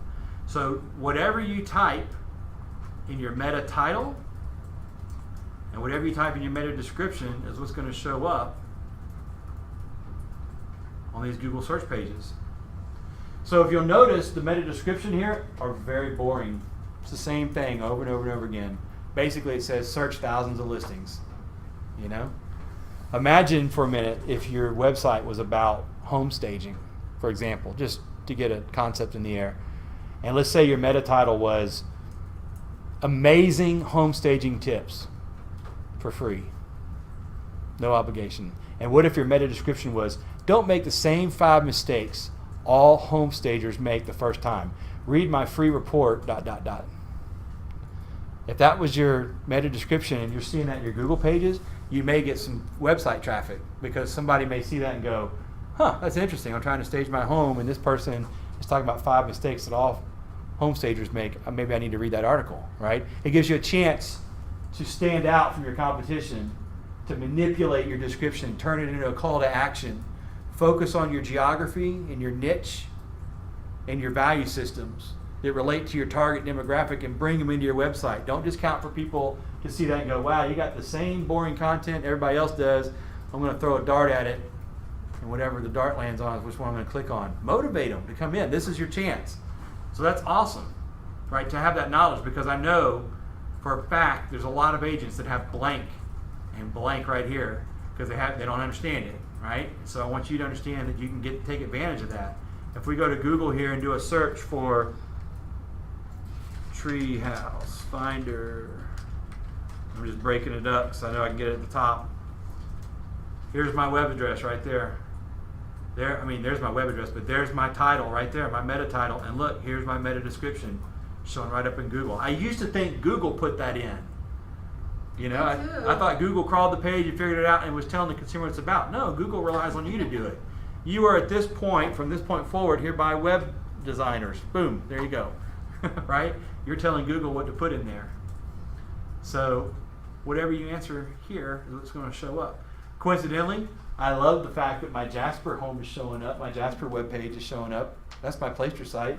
And also my free mobile app is showing up. Oh, good for you. Is that cool? Home Finder, that's not. There's more. It changes all the time, but I'll see more and more pieces of my website showing up in Google, which makes me feel good about Placester. It makes me feel good about telling you about Placester because I'm like, wow, Placester really is searching. Google really is crawling the Placester sites and ranking them. Now, treehousefinder.com is not a very competitive search, obviously, but hey, it's in there. Google's crawling the page, and I'm seeing evidence of that. So here's the thing. You now know mechanically how these things work, but here's the challenge. This is under site info. This SEO section is under site info. It's where you're seeing it now. Later, as we build pages, you're going to notice the bottom of every page you can create has the same SEO meta title and description. So you can define I'm going to get to your hand, I see it. You can define every page that you create later today with meta description and title. This is trying to describe your entire site. This is a big, broad stroke. And the challenge is it may be a little early for you to define that accurately. You may need to build your page a little bit, figure out what your page is about, figure out what the content's about, and then come back and define this later. So don't feel a lot of pressure to get this answered perfectly today. You can put about 50 characters here, 50 or 65 characters. If you go beyond that, then it'll just present dots at the end. It'll just cut you off in your Google search page. Notice like right here, see how it's ... at the end? So it's too much metadata. Right there, I got cut off. So you can define that. So that's a challenge to know, okay, I got about 50 characters here I can put in to define my whole website. Don't feel the pressure right now. Just know how that works. You only have how many characters? About 50 to 65 maybe, I'm guessing. Oh, I'm way over. Yeah, you're way over. Okay. And another mistake that I see is, and it's just, to me, it's just people are not quite understanding what I'm saying yet, is I'll come back and I'll walk around in a minute and I'll see people are listing keywords in here. Don't do that. Write this for the person that's using Google. Write this for human eyes, right? Write it as a compelling, with good English, with good grammar, right? With a compelling call to action to get somebody to click through. It's your chance to toot your horn and get somebody to click on through to your website. Okay? So we're going to take call it a break, but it's really, we're going to go into workshop mode here. I'm going to give you time to work on anything we've covered so far. Let me figure out how much time we have here. It looks like we can do about 15, maybe 20 minutes if we need it. I want you to focus on all these site design areas here. If you got questions, let me come desk side. I'll check on time here in just a minute. Anybody need some assistance or got a question?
going to do is we're going to come on up. We're going to work our way up, and we're going to start focusing on some of these areas, and just going to have a little bit of building on some of the building blocks that we've learned. So what we want to do is I want to focus on pages first. So everybody click on pages. And here you'll notice I've got 8 pages in my website. You probably learned already what this plus sign means. It means I could add a new page if I want to. Pages are across the top. So this is where we're working right here. We just left off down here, and we're actually sliding up on the control panel, and we're focusing up in this region here, and we're clicking on pages. So you can see I've got some pages in here already. I've got 8. Some of them are baked in, if you would, by Placester. You can modify those. You can delete those. You can add your own pages from scratch. And what I want to do is I want to show you how to build a basic page. Yeah. And this will be the most basic page you've ever created before. This is going to be, I'm just going to click on the plus sign there. This will be a real starting point. We're going to build off of it. So I clicked on the plus sign, and you'll notice right off the bat I've got some pieces to look at. I've got something called a slug, a template, a page title, and page content. And look down here. Oh yeah, we already know about all this, right? Yeah. This is the SEO for that one page. Okay. So don't worry about the slug just yet. You're not going to put an answer in there. What we're going to do is for this first page is we're going to create a default page. But just so you know, there's all these other templates here, and we're going to talk about some of these. Like if I wanted to build a testimonies page, look, there it is. I can add a testimonies page. If I want to do a blog, I can build a blog page. These are templates that kind of jumpstart the process. But to get things started, I want you to understand some basic elements, some basic construction first. So we're going to do a default page template. Now, page title, watch what happens as I type in a page title. Watch what happens to the slug. I'm going to call this page title a basic page. And do you see the slug started writing that out? Mm-hmm. So we now know that actually what a slug is this is the web address for this one little page. When I create this page, if I wanted to, I could copy that and paste it and put it in a text message to somebody, and they could pull that page up, right? So this is building the page for me. So my page title is a basic page. My page content is where all the content is going to be controlled for that page. I'm just going to click in this little editor here, and it works basically like a word processor. I'm going to come in and I'm going to type, this is a basic page. Hello world.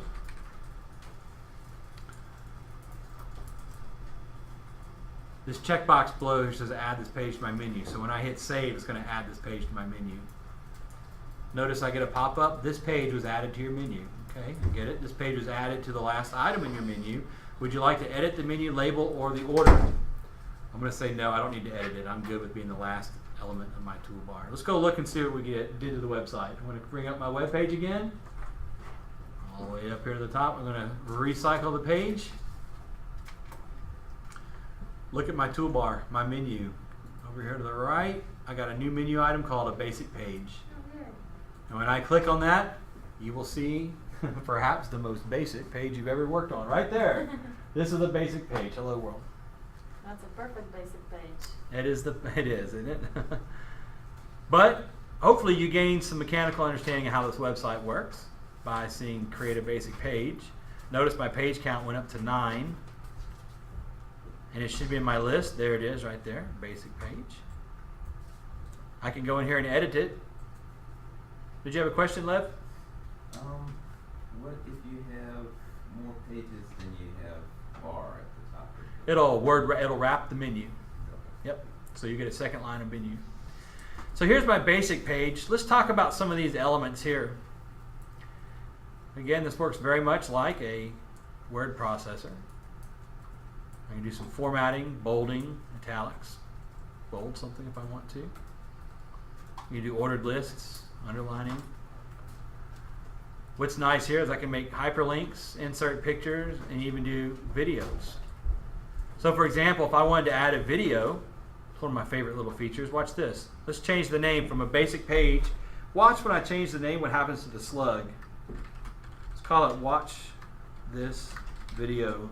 It updated my slug to a new address based on my title. See that? Watch this video. Matches up right here. Let's take all that out and let's say watch this video below. Now I'm going to put my cursor where I want the video to start, and I can use this tool right here, this video insert video tool. Oh, nice. Right? I can come in here and hit that, and it asks for an embed code or a link. I'll show you the embed code. I like the embed code. It gives you a little bit more control over stuff. The embed code involves you just using HTML. We got any HTML experts in here? Raise your hand, don't be shy. Me neither, right? I'm an HTML dabbler myself. I know just a little bit. I can read some. But this will help you paste some code to embed your video. Here's how it works. If I wanted to put in a YouTube video for KW, I could go to KW's YouTube channel. Easiest way to find KW's YouTube channel would be to go to kw.com. One of the easiest ways, one of several ways, and come down and hit their social media badge for YouTube, right? Here we go. I know from experience to pause that because it always starts. I'm going to go into their video library right here, and I want to find an interesting video. I got to say, Chris Heller and unicorns is pretty interesting right there. I'm going to go ahead and click on that video. Hi, Chris Heller, the home seller. Chris Heller, the home seller. Hello. Chris Heller is one of our senior leadership out of International, if you don't know who he is. You'll see him at Mega Camp and Family Reunion. How many people here have ever added a video, shared a video on Facebook, or emailed a video to somebody, right? You probably know when you're at YouTube, which is where we are at YouTube, you can use these sharing tools down here and share a video. Sometimes you may just copy a link, copy. Or you might come down here and hit the share tool. Notice these elements here. If you want to quickly drop something into Facebook, you could hit the F, the Facebook icon, that would share this link into Facebook. You could email this to somebody. You could also embed, which is what our tool is asking for, is embed. If I hit the embed, notice it puts code together that's already highlighted. So I'm just going to right click and copy that. Now I'm going to make my way back over to the Placester control panel, and I'm just going to paste exactly what I copied into there. I'm not even going to worry about it. What it says, I'm just going to hit insert. And there's the video being embedded into my basic page. And I'm going to save this and go check it out. Back to my home page, which is equivalent to refreshing. It should refresh the page here. There it is. Look at that.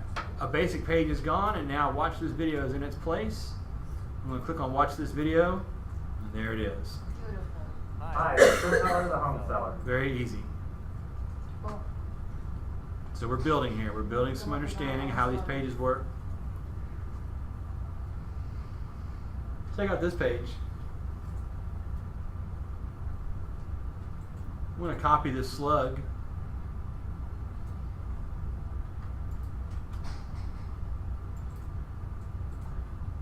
Took me a long time to copy that. I'm going to paste it and go and let you see it. Check out this page. I want to build this page together in class now. This is a variation of what we did on the mobile app. A minute ago we created just a URL, remember? We did just a link. But I want to build this page together so you can see some additional page building technique and build your skill up a little bit. So to get started, what I'm going to do, I'm just going to clean up some of this stuff. I got a bunch of things up here to drive me crazy. So to get started on that, I want to show you a resource that I created.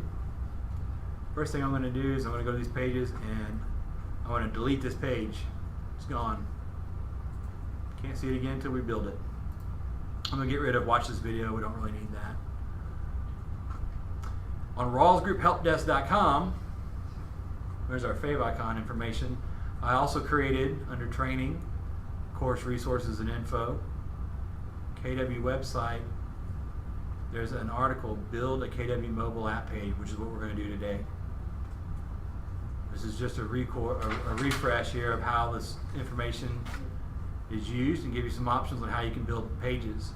Remember, this is the page that I just showed y'all a minute ago. I'm going to show y'all how to build this.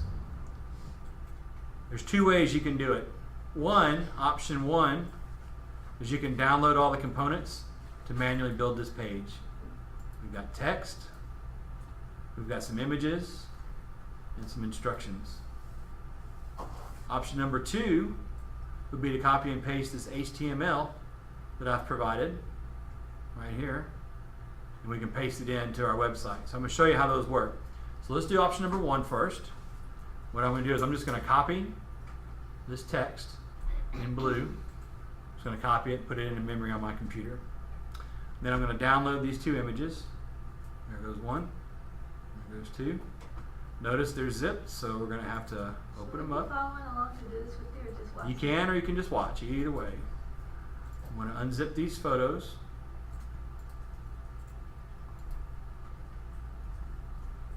And we should have another one here. There we go. Small red banner. I'll unzip that one.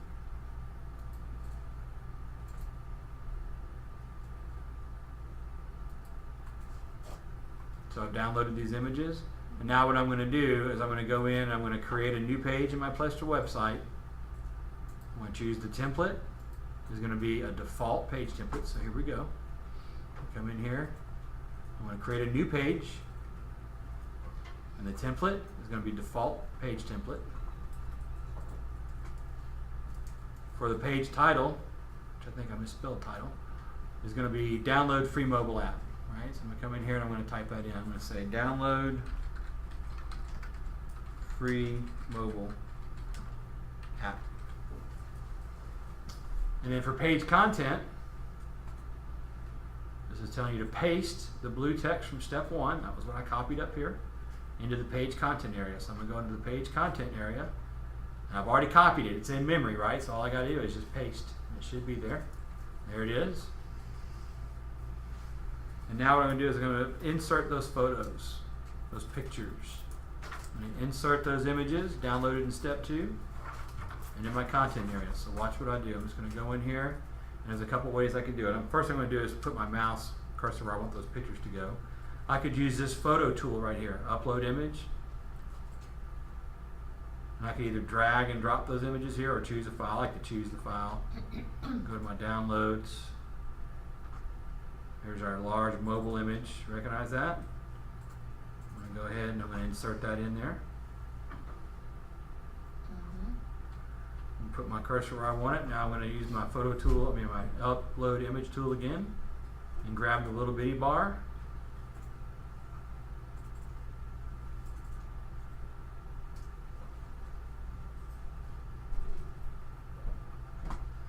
And the final instructions here are to make these images hyperlinked to your mobile app URL. We already know our mobile app URL. We figured that out earlier. But if you're not sure, look, there's a little link to that tool again if you want to find it again. I think mine's right here. Nope. Where did mine go? There's mine. And the link will start with HTTP. HTTP. Thank you. So I'm going to copy that. Get back over here to my Placester. Now here's how you make these hyperlinkable. I want, when somebody clicks on this image, I want them to go to my mobile app, download page. So what I'm going to do in this editor is I'm just going to click on that image. Notice how I get the dotted lines around there? The system is acknowledging, okay, I know you're about to do something with that image. So I'm going to, while these are selected, while this image is selected, I'm going to click on this link tool right here and insert the link. I'm going to say open in a new tab as a courtesy. Usually on any link, pretty much, I'll say open in a new page or a new tab. That way when they get done and they close it, what's remaining is my website that I want them on. I'm going to insert that. Can't see it anywhere because it's associated with this image. It's invisible. Here it is again. I'm going to make this clickable. So I'm just going to click on it and I should get the ants. There we go. Notice I got this little edit right there. It's interesting. I can click on that. And look, it's going to let me put a link in there. Say new link, new tab. Save. Alright, now I should be able to save this. I can put my meta title in here if I wanted to.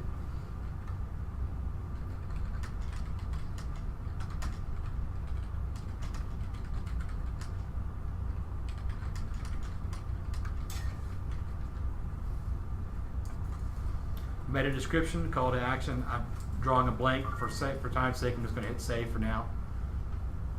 The page was added to my menu. Page was added as the last item in my menu. Would you like to edit the menu? Nah, I don't need to edit it. I'm good with where it is. Now let's go take a look at it. Reload my page. Download my free mobile app. There it is. If I click on it, whoops, nothing happened on that one. Something must have got off track. Let's go down here. That one's working. Look. If I click on it, it goes to my mobile app. I can see it up there. It's figuring it out. I wonder what happened on that big image. Let's go back and look at it and see if we can figure that out. It inserted the text before your paragraph Maybe. Let's go look. instead of on the. Did I overlook that? Let's go take a look. Instead of on the actual. Oh, look at that. Who called that out? Who was it? Oh, you got it. Somewhere when I went and put that link in, I just made a misclick. I'm going to delete that out there. Put it right there. I don't know why, but I'll just delete that. Let's try again. Look at that. I got the little edit icon. I can hit that. Go ahead and paste in my link. Open in a new tab. Save it. Not a big deal, right? I tested the page. It didn't work. Went back and tweaked it. No big deal. Come down here and save it. Refresh that page again. Good eye back there. Thank you. And now I'm going to click on, yep, I got the hand. Notice the hand? So the arrow, then the hand, that's going to work. I love it. So you can get in there and build pages, right? As an example of building a page just with the elements there, with the objects. You could also, in addition to that, you can drop in HTML. I'm going to show you real quick, and then we'll move on. So what I'm going to do is I'm going to actually remove this mobile app page. I'm going to redo it again with option number 2 so you can see how that works. So starting over, here we are. We just completed option 1. Now this is the same routine, but I'm going to use HTML to do it, just so you can see how this tool works. Copy the following HTML, everything in blue. All right. So there's everything in blue. I'm going to copy that. Create a new page in your Placester website, and it's the same steps. Create a template, default template, page title, download free mobile app, and then we're going to have some new steps right here. So let's do those first 2 things real quick. I'm going to go to Placester. I'm going to create a new page. It's going to be a default template and page title. I'm going to call it Download Mobile App 2, just so it stands out for us in class.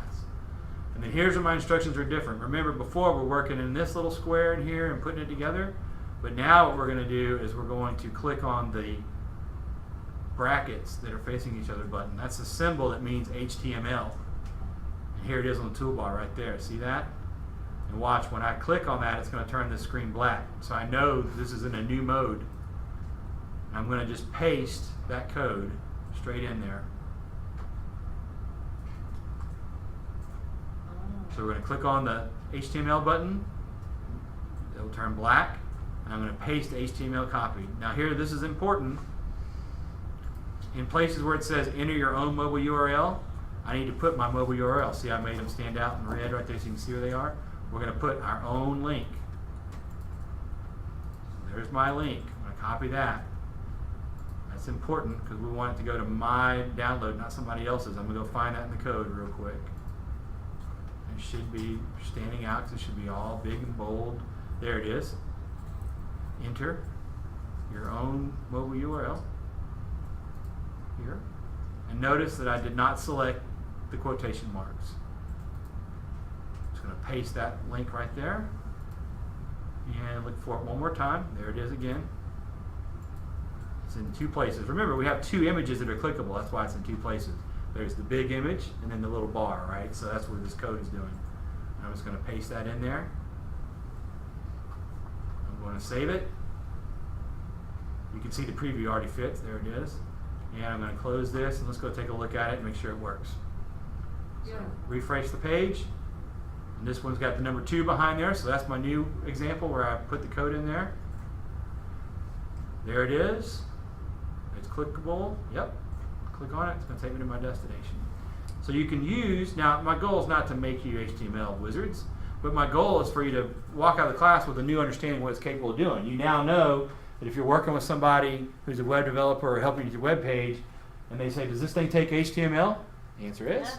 yes, it does, right? That opens up the playing field. You can get in and use HTML editors, and get real creative and drop your code in there, and so you're not, because if you get in here and start dragging pieces around and resizing them, you're going to get painted in a corner. HTML is rock solid and stable. So if you get and start playing around with HTML, you can get some very stable results. Here's a final thought on that. If you don't want to get into HTML, and if you don't want to try and edit in here if you're having trouble, but let's say you know something like Word or Publisher, you can get in there and edit and create your masterpiece, copy the whole thing, and let you paste right in there, which is awesome. So then you can maybe do some big changes in Word, get it kind of the idea, paste it in there, and then do some little tweaking until it gets done just the way you want it. All right, does that make sense? Everybody feel like you could build some pages now, get some content in there? All right. We're going to talk more about pages as we continue through this menu. I got lost in the system just then. You see me blank out, I'm like, where am I? Here we go. So we've been talking about pages. What we're going to do is we're going to start showing some additional pages, but we're going to be working with these types over here. So what the system does is it realizes that starting a page from scratch is really from scratch, as you can see. But if you start with like blog posts, for example, I can go in here, and if I create a plus sign, this allows me to add a blog post. It's a template-based system. It allows me to go through, and I can answer some questions, and it kind of facilitates building the page for me. So if I look at these blog posts, for example, here's my existing blog posts. You can see where I've put in information, and I've pasted in information in here. Uploaded an image, and it put together my blog post. Watch me do, blog post, a new blog post from scratch. And what I've done is I've prepared some content so we can move through this quickly, and I email it to myself. And I'm going to do a blog post on my favorite topic of blogs, which is taken from the E-Edge 33 Touch Dryer Sheets Stick to Dirt. Who's heard of that one? Anybody? That's like the #1 most popular, first out the door touch that goes out is, did you know that dryer sheets stick to dirt? And that's the little postcard they do. Anyway, if you've been doing E-Edge for any amount of time, you get the joke. You'd be like, oh yeah, dryer sheets stick to dirt. We're going to be talking about that. So I'm going to do that, stick to dirt, because I like the content. Notice what's happening. You know how to build pages because you've seen it, but look, there's some familiar things, right? You got your slug coming off your title, so you understand how that's working. You understand what's going on here. You could use HTML to compose your blog if you want to. What I'm going to do is I'm going to paste what I just copied out of my email, which is a 20-point bulletin on how dryer sheets can help you clean your house, which is exciting. Now down here, here's my content. I just pasted it in there so you don't have to watch me type all that. I can do an excerpt, which is kind of like a teaser. What I'm going to do is I'm actually going to grab just the first part here. And you give everybody sort of a teaser, a tickler, however you want to call it, an excerpt. And I can add an image. I've actually provided an image, prepared an image. I'm going to download this honest-to-goodness picture of a dryer sheet. Now it should be on my computer under downloads. And I've been here a few times teaching this. You can see I've got a couple dryer sheets. I'll do this one. And again, consistent with every page we've seen, SEO again. So maybe if I go in here and put in, here's a good example. Like, let me get this straight in my head before I say it. How about this? Change the title to inexpensive house cleaning tips. Use a dryer sheet. Now that's what would show up as my meta title in Google. We understand that because we talked about that, right? And what if I took on this type of advertising? You ever been in Facebook where they say 10 celebrities died this year that you don't know about? You won't believe number 7. You ever seen that? That's kind of how you need to write this stuff. You see? So I could come in here and say top 20 uses of a dryer sheet to clean your home. I'm just going to be total Facebook here. You won't believe number 6. Now I've written engaging content there, haven't I? Right? I'm trying to build your interests. Instead of saying, hey, I got 20 tips. No, that's not as interesting as you won't believe number 6. Number 6 will change your life. Right? Cheese face. So anyway, I'm going to save that. Because you know why that's good? Is because that might become my entry vector or consumer's entry vector into my website. They might be searching about how to stage their home and how to get the house clean, and I need some cleaning tips, and let's say they see that, and that might be, maybe it has nothing to do with staging a home, but maybe they're searching on the internet about cleaning their house, or they see that, and that becomes the entry to my website, and it's not my homepage they land on, it's my blog article about using dryer sheets. Hey, they're on my website. And if I've got additional engaging content that's interesting to them, then they start clicking around and maybe start getting in my webpage, and that's a good thing, right? Does that make sense? So if we go over here and look at my dryer sheets, my blog, we'll see my new dryer sheet. There it is right there. There's my title. There's my excerpt. If I read more, there's my big photo of a dryer sheet. It's kind of in your face, isn't it? And there's my full-on article. Does that make sense? Pretty easy, right? And there's my certifications. This is a very interesting area called agents.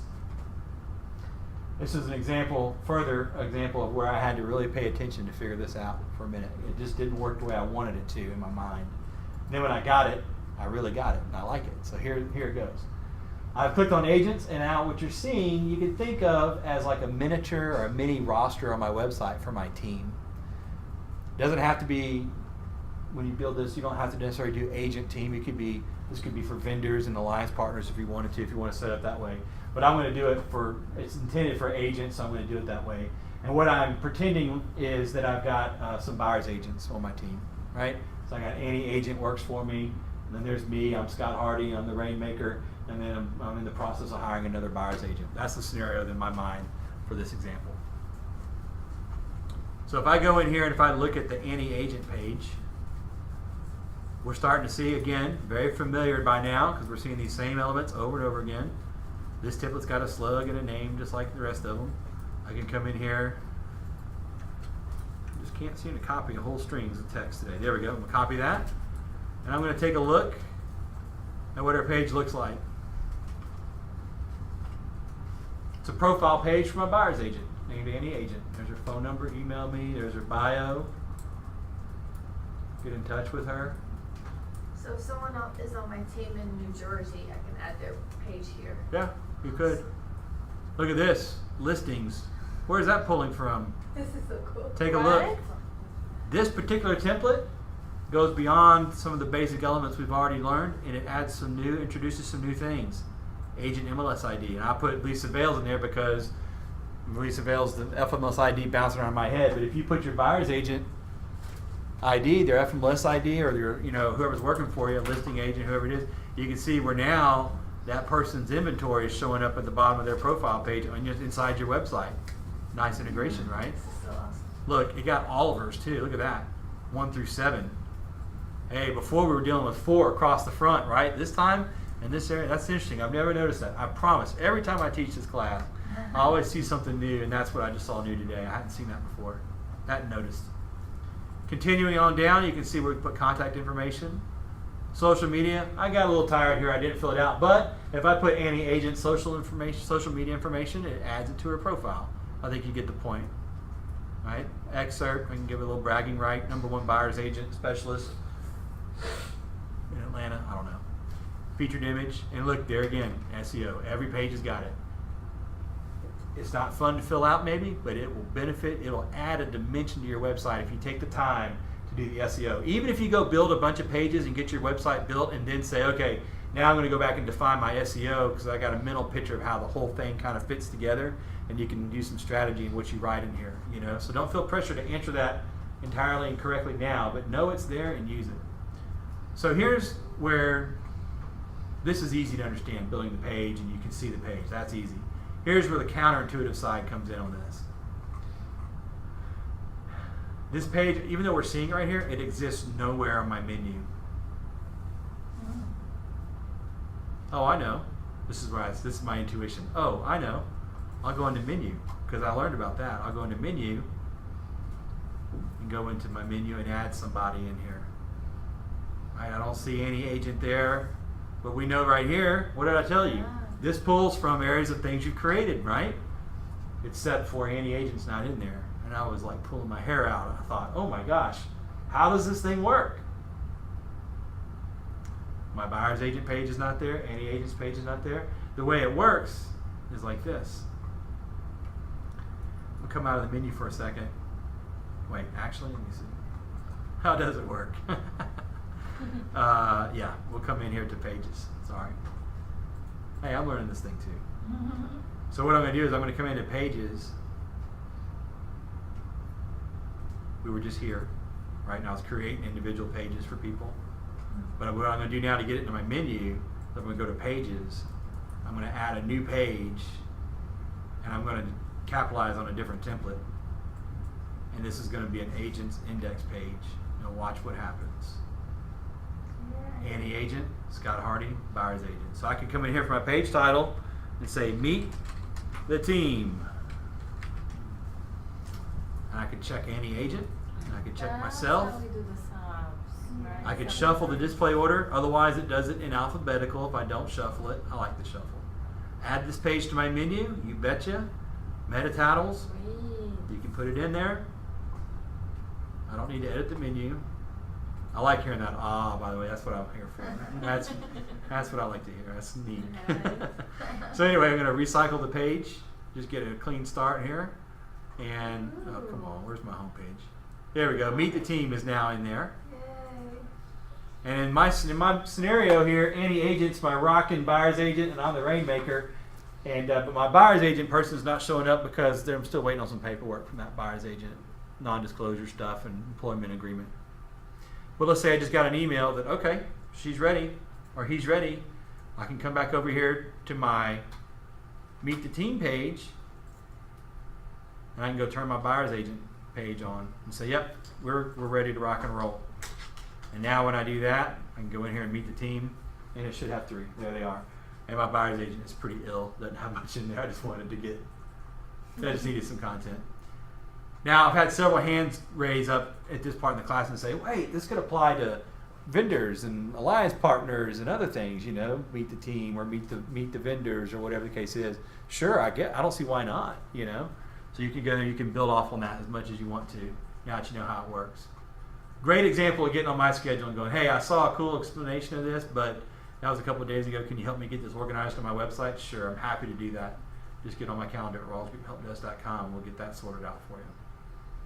That's one of my favorite things. I like that a lot. That's cool. Testimonials, very straightforward. You can see an edit of a testimonial page. Again, familiar elements. My testimonial, it's like the page content, they call it testimonial. Refers, the name of the person that's going to show up. I've not figured out really how to use affiliation. I've put an answer in there and then gone to see where it shows up on my webpage. I haven't seen it.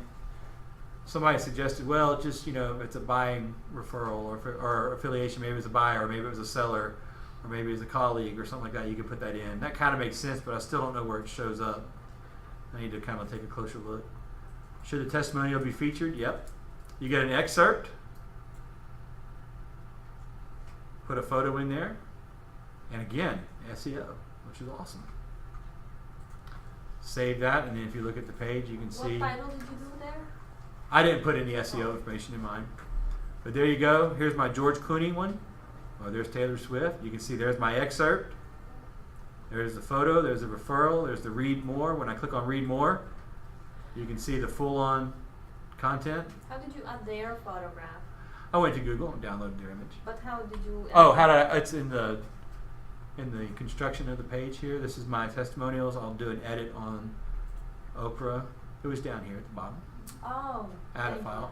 Common question I get here is people say, can consumers submit the testimony to you and get it directly on your website? They can't. They're going to have to email it to you, have them email something to you, ask them for a photo, let them know you may edit their testimony for brevity, for relevance, and then you'll have to put the parts together up on your webpage for them. So they can't get in there and do it.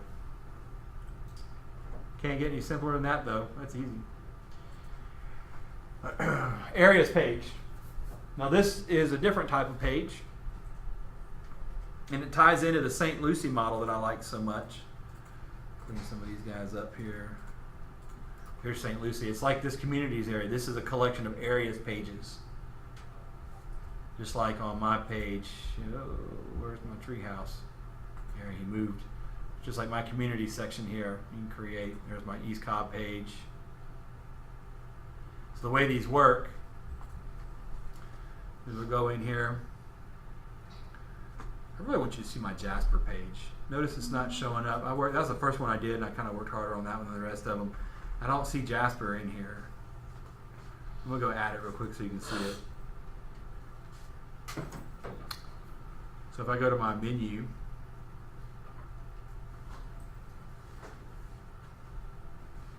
right there, you recognize that this is my menu structure, but do you also notice I got 2 home pages?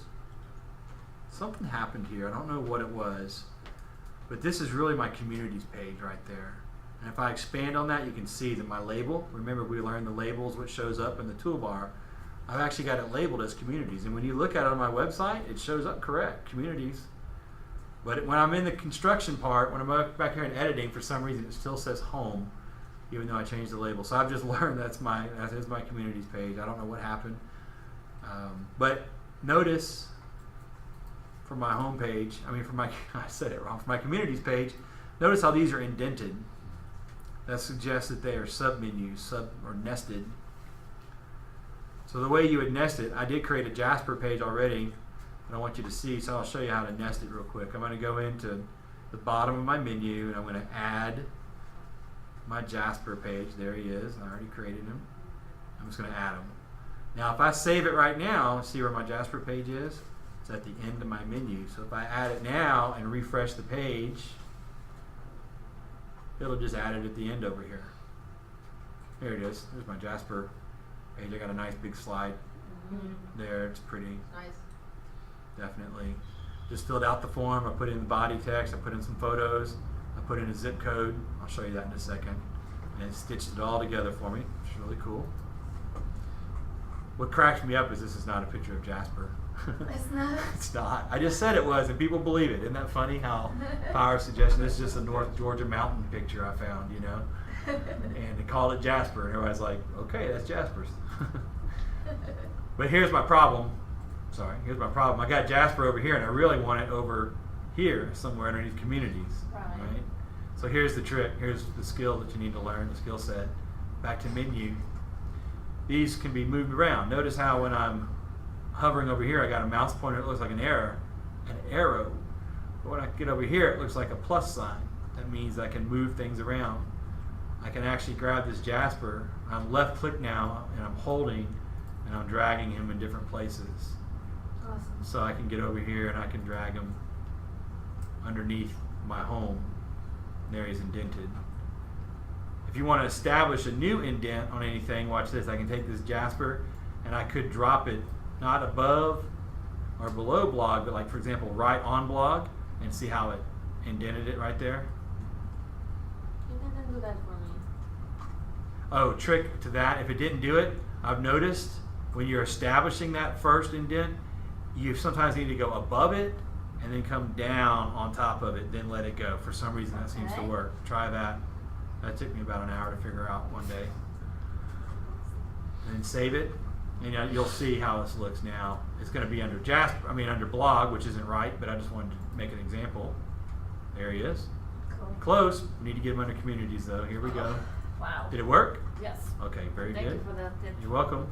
Would never come up with that one Yeah, on my own. I was just doing that in my spare time one day. So I'm going to go drop this here. Where'd he go? Oh, he's at the bottom. Look at that.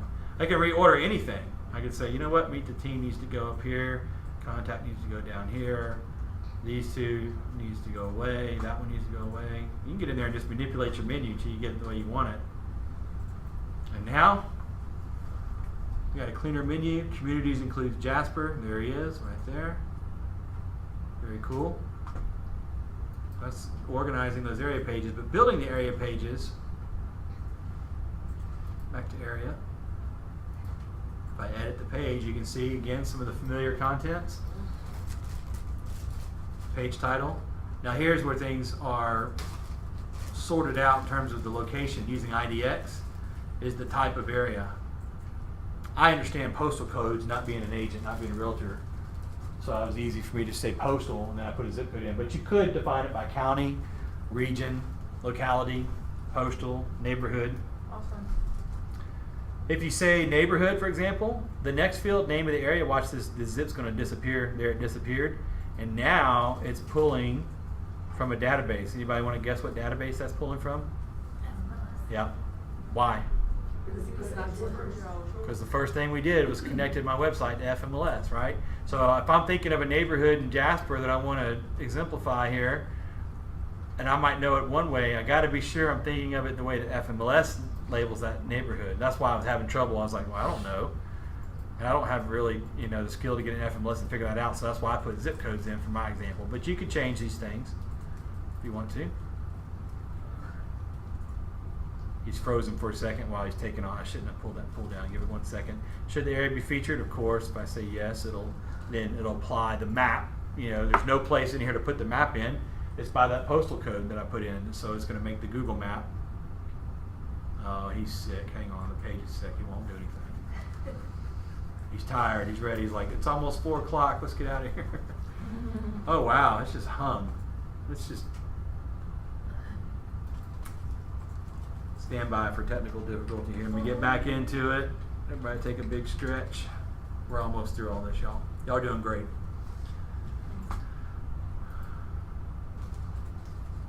And you're gonna tell us how to replace our old website? We are. Yeah, we're addressing the next topic here. We're going to spend some time on it. So areas page, and I was working on my Jasper, trying to show you the parts of it. So there we go. I uploaded a slideshow. Interesting enough, I didn't realize it at the time, but I've learned you can actually add more than one slideshow. If you go look at some of the St. Lucy's page, she's got like 10, 11 slideshows on one area, one neighborhood. I was like, wow, that's cool. I didn't notice that first.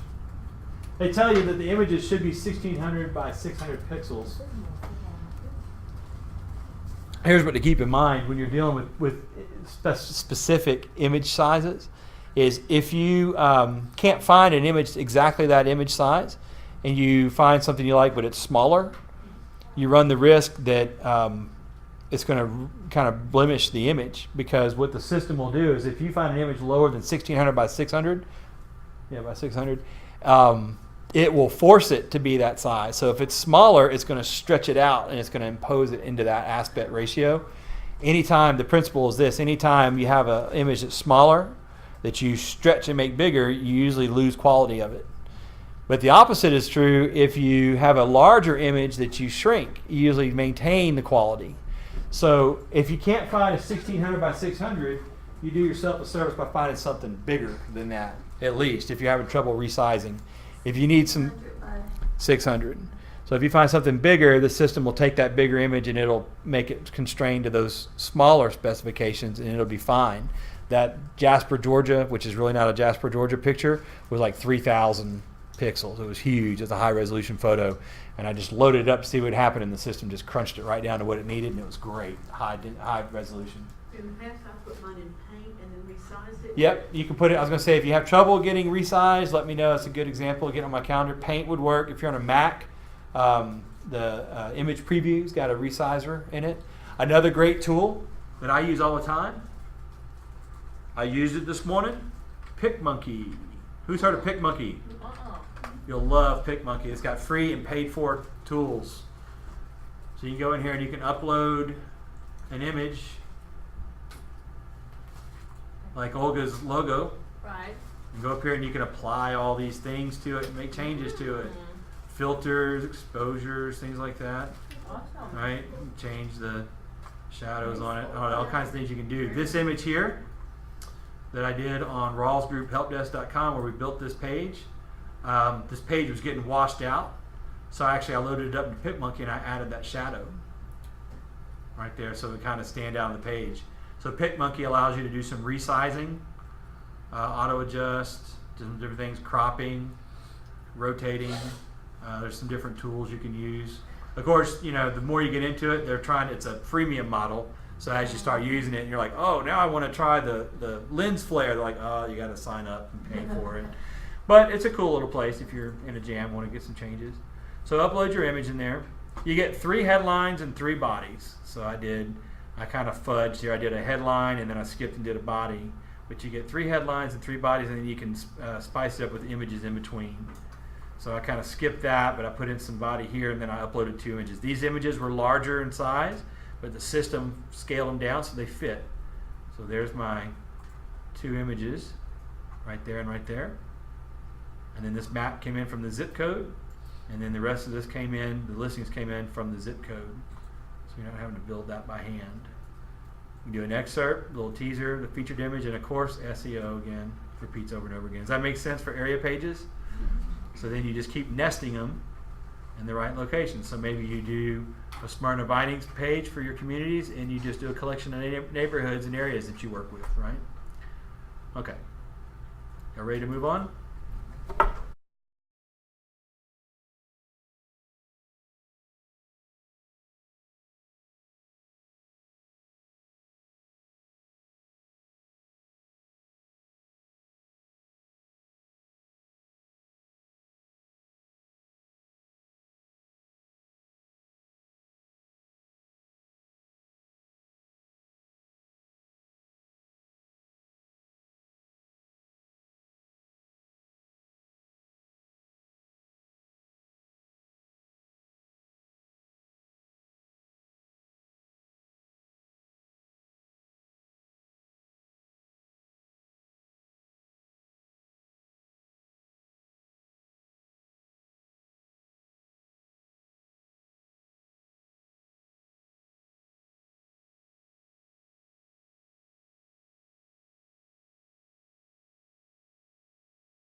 We're going to focus at the bottom down here under more. We're going to talk about lead capture, custom domain, and site tracking. So lead capture, real fast conversations, very simple. I've got 3 choices. I've got passive, aggressive, and passive aggressive. No, I'm kidding. Passive, aggressive, and custom is what I've got. Which actually is sort of passive aggressive when you think about it. But look, Most everybody in the room is going to have just passive and aggressive as their options. They don't have custom. I learned that because I'm an early adopter, my page came with that as a trial feature, and it's going to be taken away from me at some point. This is an add-on, costs you $5 a month to add this on. We'll talk about it in a second. First, the choices that you can work with are passive, and I'll read this to you. If you set your website for passive, then visitors can view property details without submitting a contact form or registering your site. So it's important to take away there is it's dealing with just the property listings. So if you turn that on, there's no lead capture at all. I said that wrong. There's no lead capture going on. It's completely opt-in. If somebody's browsing a listing, they want details, they can choose to click to register to save the listing, save the search, or contact you for more information. Passive, it's up to the consumer. Aggressive, however, visitors are blocked from viewing property details without submitting a contact form or registering on your site. So as the name implies, it's aggressive, and it just applies to your listing detail.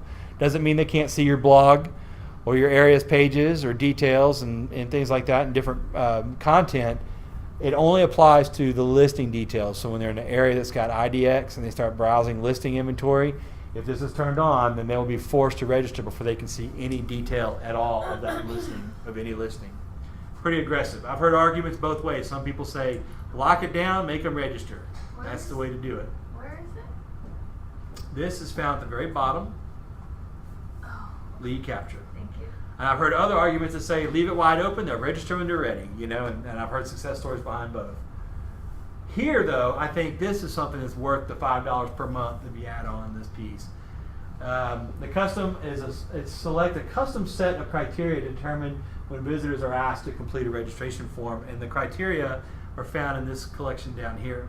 So you could set it that after a certain number of site visits, then they register. So you've been on my site 10 times, you got to register. I like that. That's cool, right?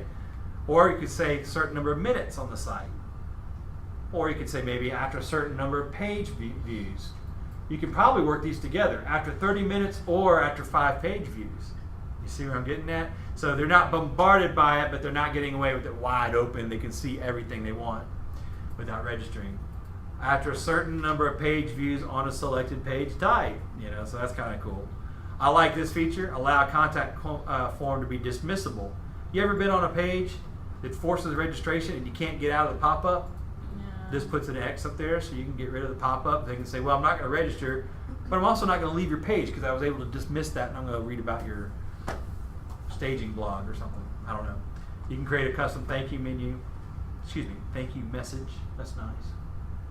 So I like that feature. I would recommend that. I think it's worth $5 a month. I don't know. You'd have to measure how many conversions you're getting. If you're getting a lot of conversions, you can justify $5 a month, right? Lead forwarding. This allows you to establish email addresses to where your lead notifications go to. So when somebody does register on the site above using those rules, then where does that information go to? Well, on my website, it goes to leads@rawlsgrouphelpdesk.com. You can establish unlimited number of email addresses there, separated by comma. So if you have people on your team, you can put their email address in there so they're getting email whenever somebody completes a registration on your website. If somebody's covering for you, you're on vacation, somebody could be watching your leads. Last time I checked, the system automatically tied into our eEdge database. Somebody mentioned to me they didn't think it was still doing that. I need to test it and see what's going on.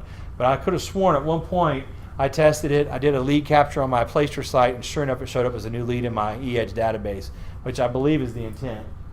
I'll double check that. But some systems, some third-party systems, like maybe Contactually or Happy Grasshopper, whatever the case is, they have lead capture email addresses associated with your profile for those systems. You can enroll it here, so that when somebody fills out a lead on this site, on Placer's site, that contact information hits the email address associated with your third-party database, and it may be able to import that information into your third-party database if you're using something other than eEdge. Takes a little bit of experimentation, but it's nice. It's got this flexibility allowing you to establish some email addresses. Save that. And come on down. The custom domain. I always feel feel bad for the people that are here today to find out about custom domain, because I make you wait 3 hours before we get to that.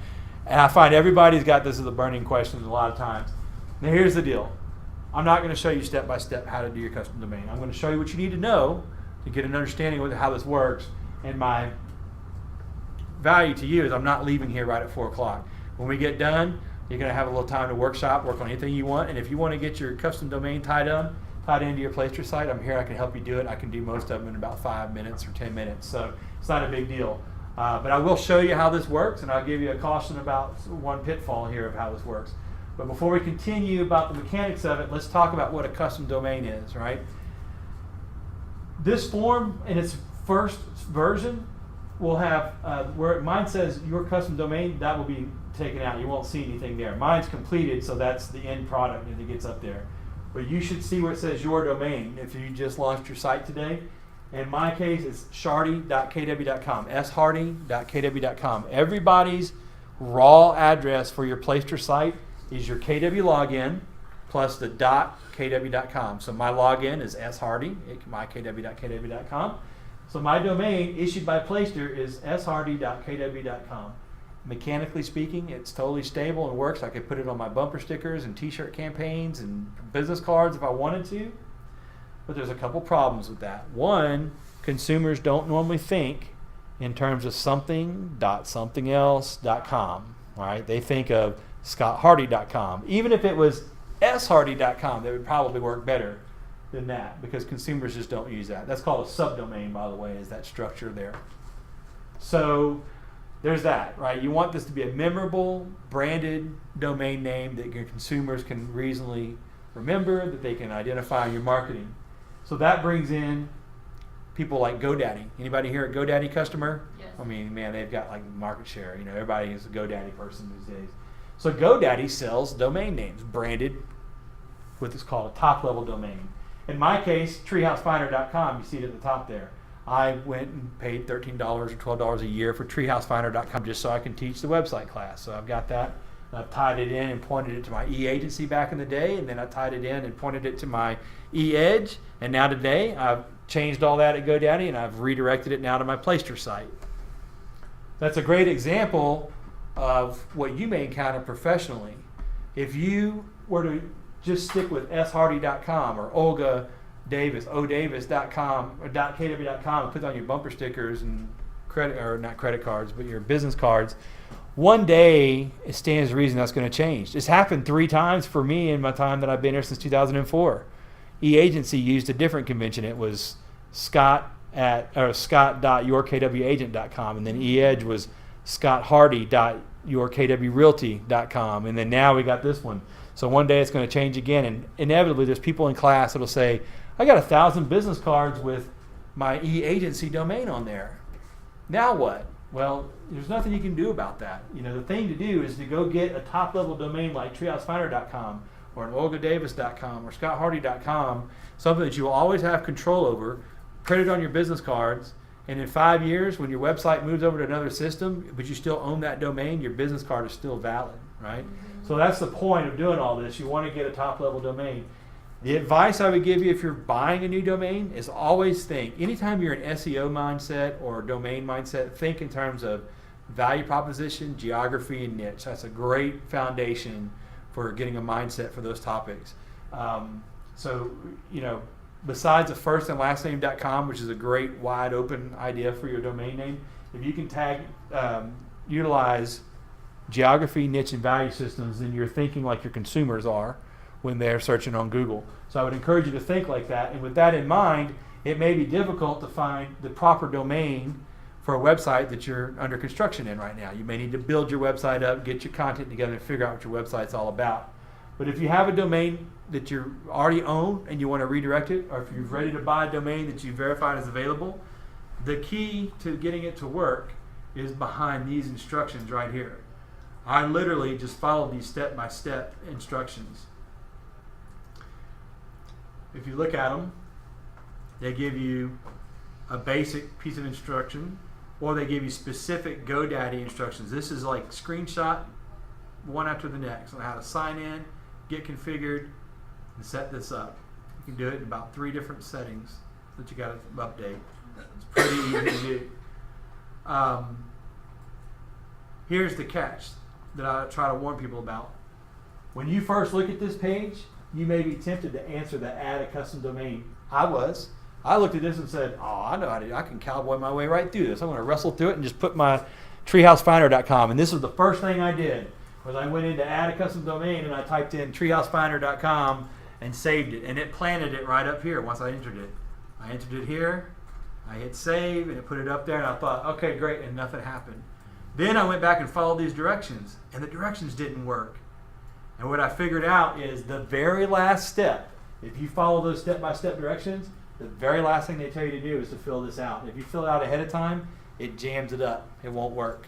And so many people are kind of noodling around and trying to figure this stuff out. That's how I figure stuff out, and I shot myself in the foot the first time. So if you've gone in and you've defined add a custom domain already, but you haven't followed those steps, the biggest takeaway I can tell you right now is hit remove it out, back it out, and go back and follow those steps. Then add that in the custom domain, and it should lock in. It takes anywhere from 15 minutes to an hour to update on the internet and become live. All right, so I can help you do that after class here in a few minutes if you'd like to, or you can try to tackle it, and if it doesn't work, get on my calendar and schedule time with me. I'm happy to do it. The last thing I'm going to show you today is site tracking, and then we're going to be done. Site tracking utilizes a product called Google Analytics. Notice I have a tracking ID, and there's a custom number that's been assigned to me by Google Analytics. Anybody here ever used Google Analytics before? Google Analytics, I'll warn you, is a bit addictive. You'll get into this, and I get pulled into it. I'm a data guy. I love data crunching and all that kind of stuff, and reading stats, and so this is right up my alley. But it's a free service. Google Analytics doesn't cost you anything. If you've already got a KW account, you've got a Google Works account, you can add your analytics to your KW account if you want to. You simply go to Google Analytics and register, and they issue this code to you, and you paste it into as a tracking ID, and it begins to track the site traffic on your website. So you know all kinds of details about how much traffic you've had, who's been there, how much time they spend, where do they click, what do they do next. I'm going to show you mine real quick, and we'll break.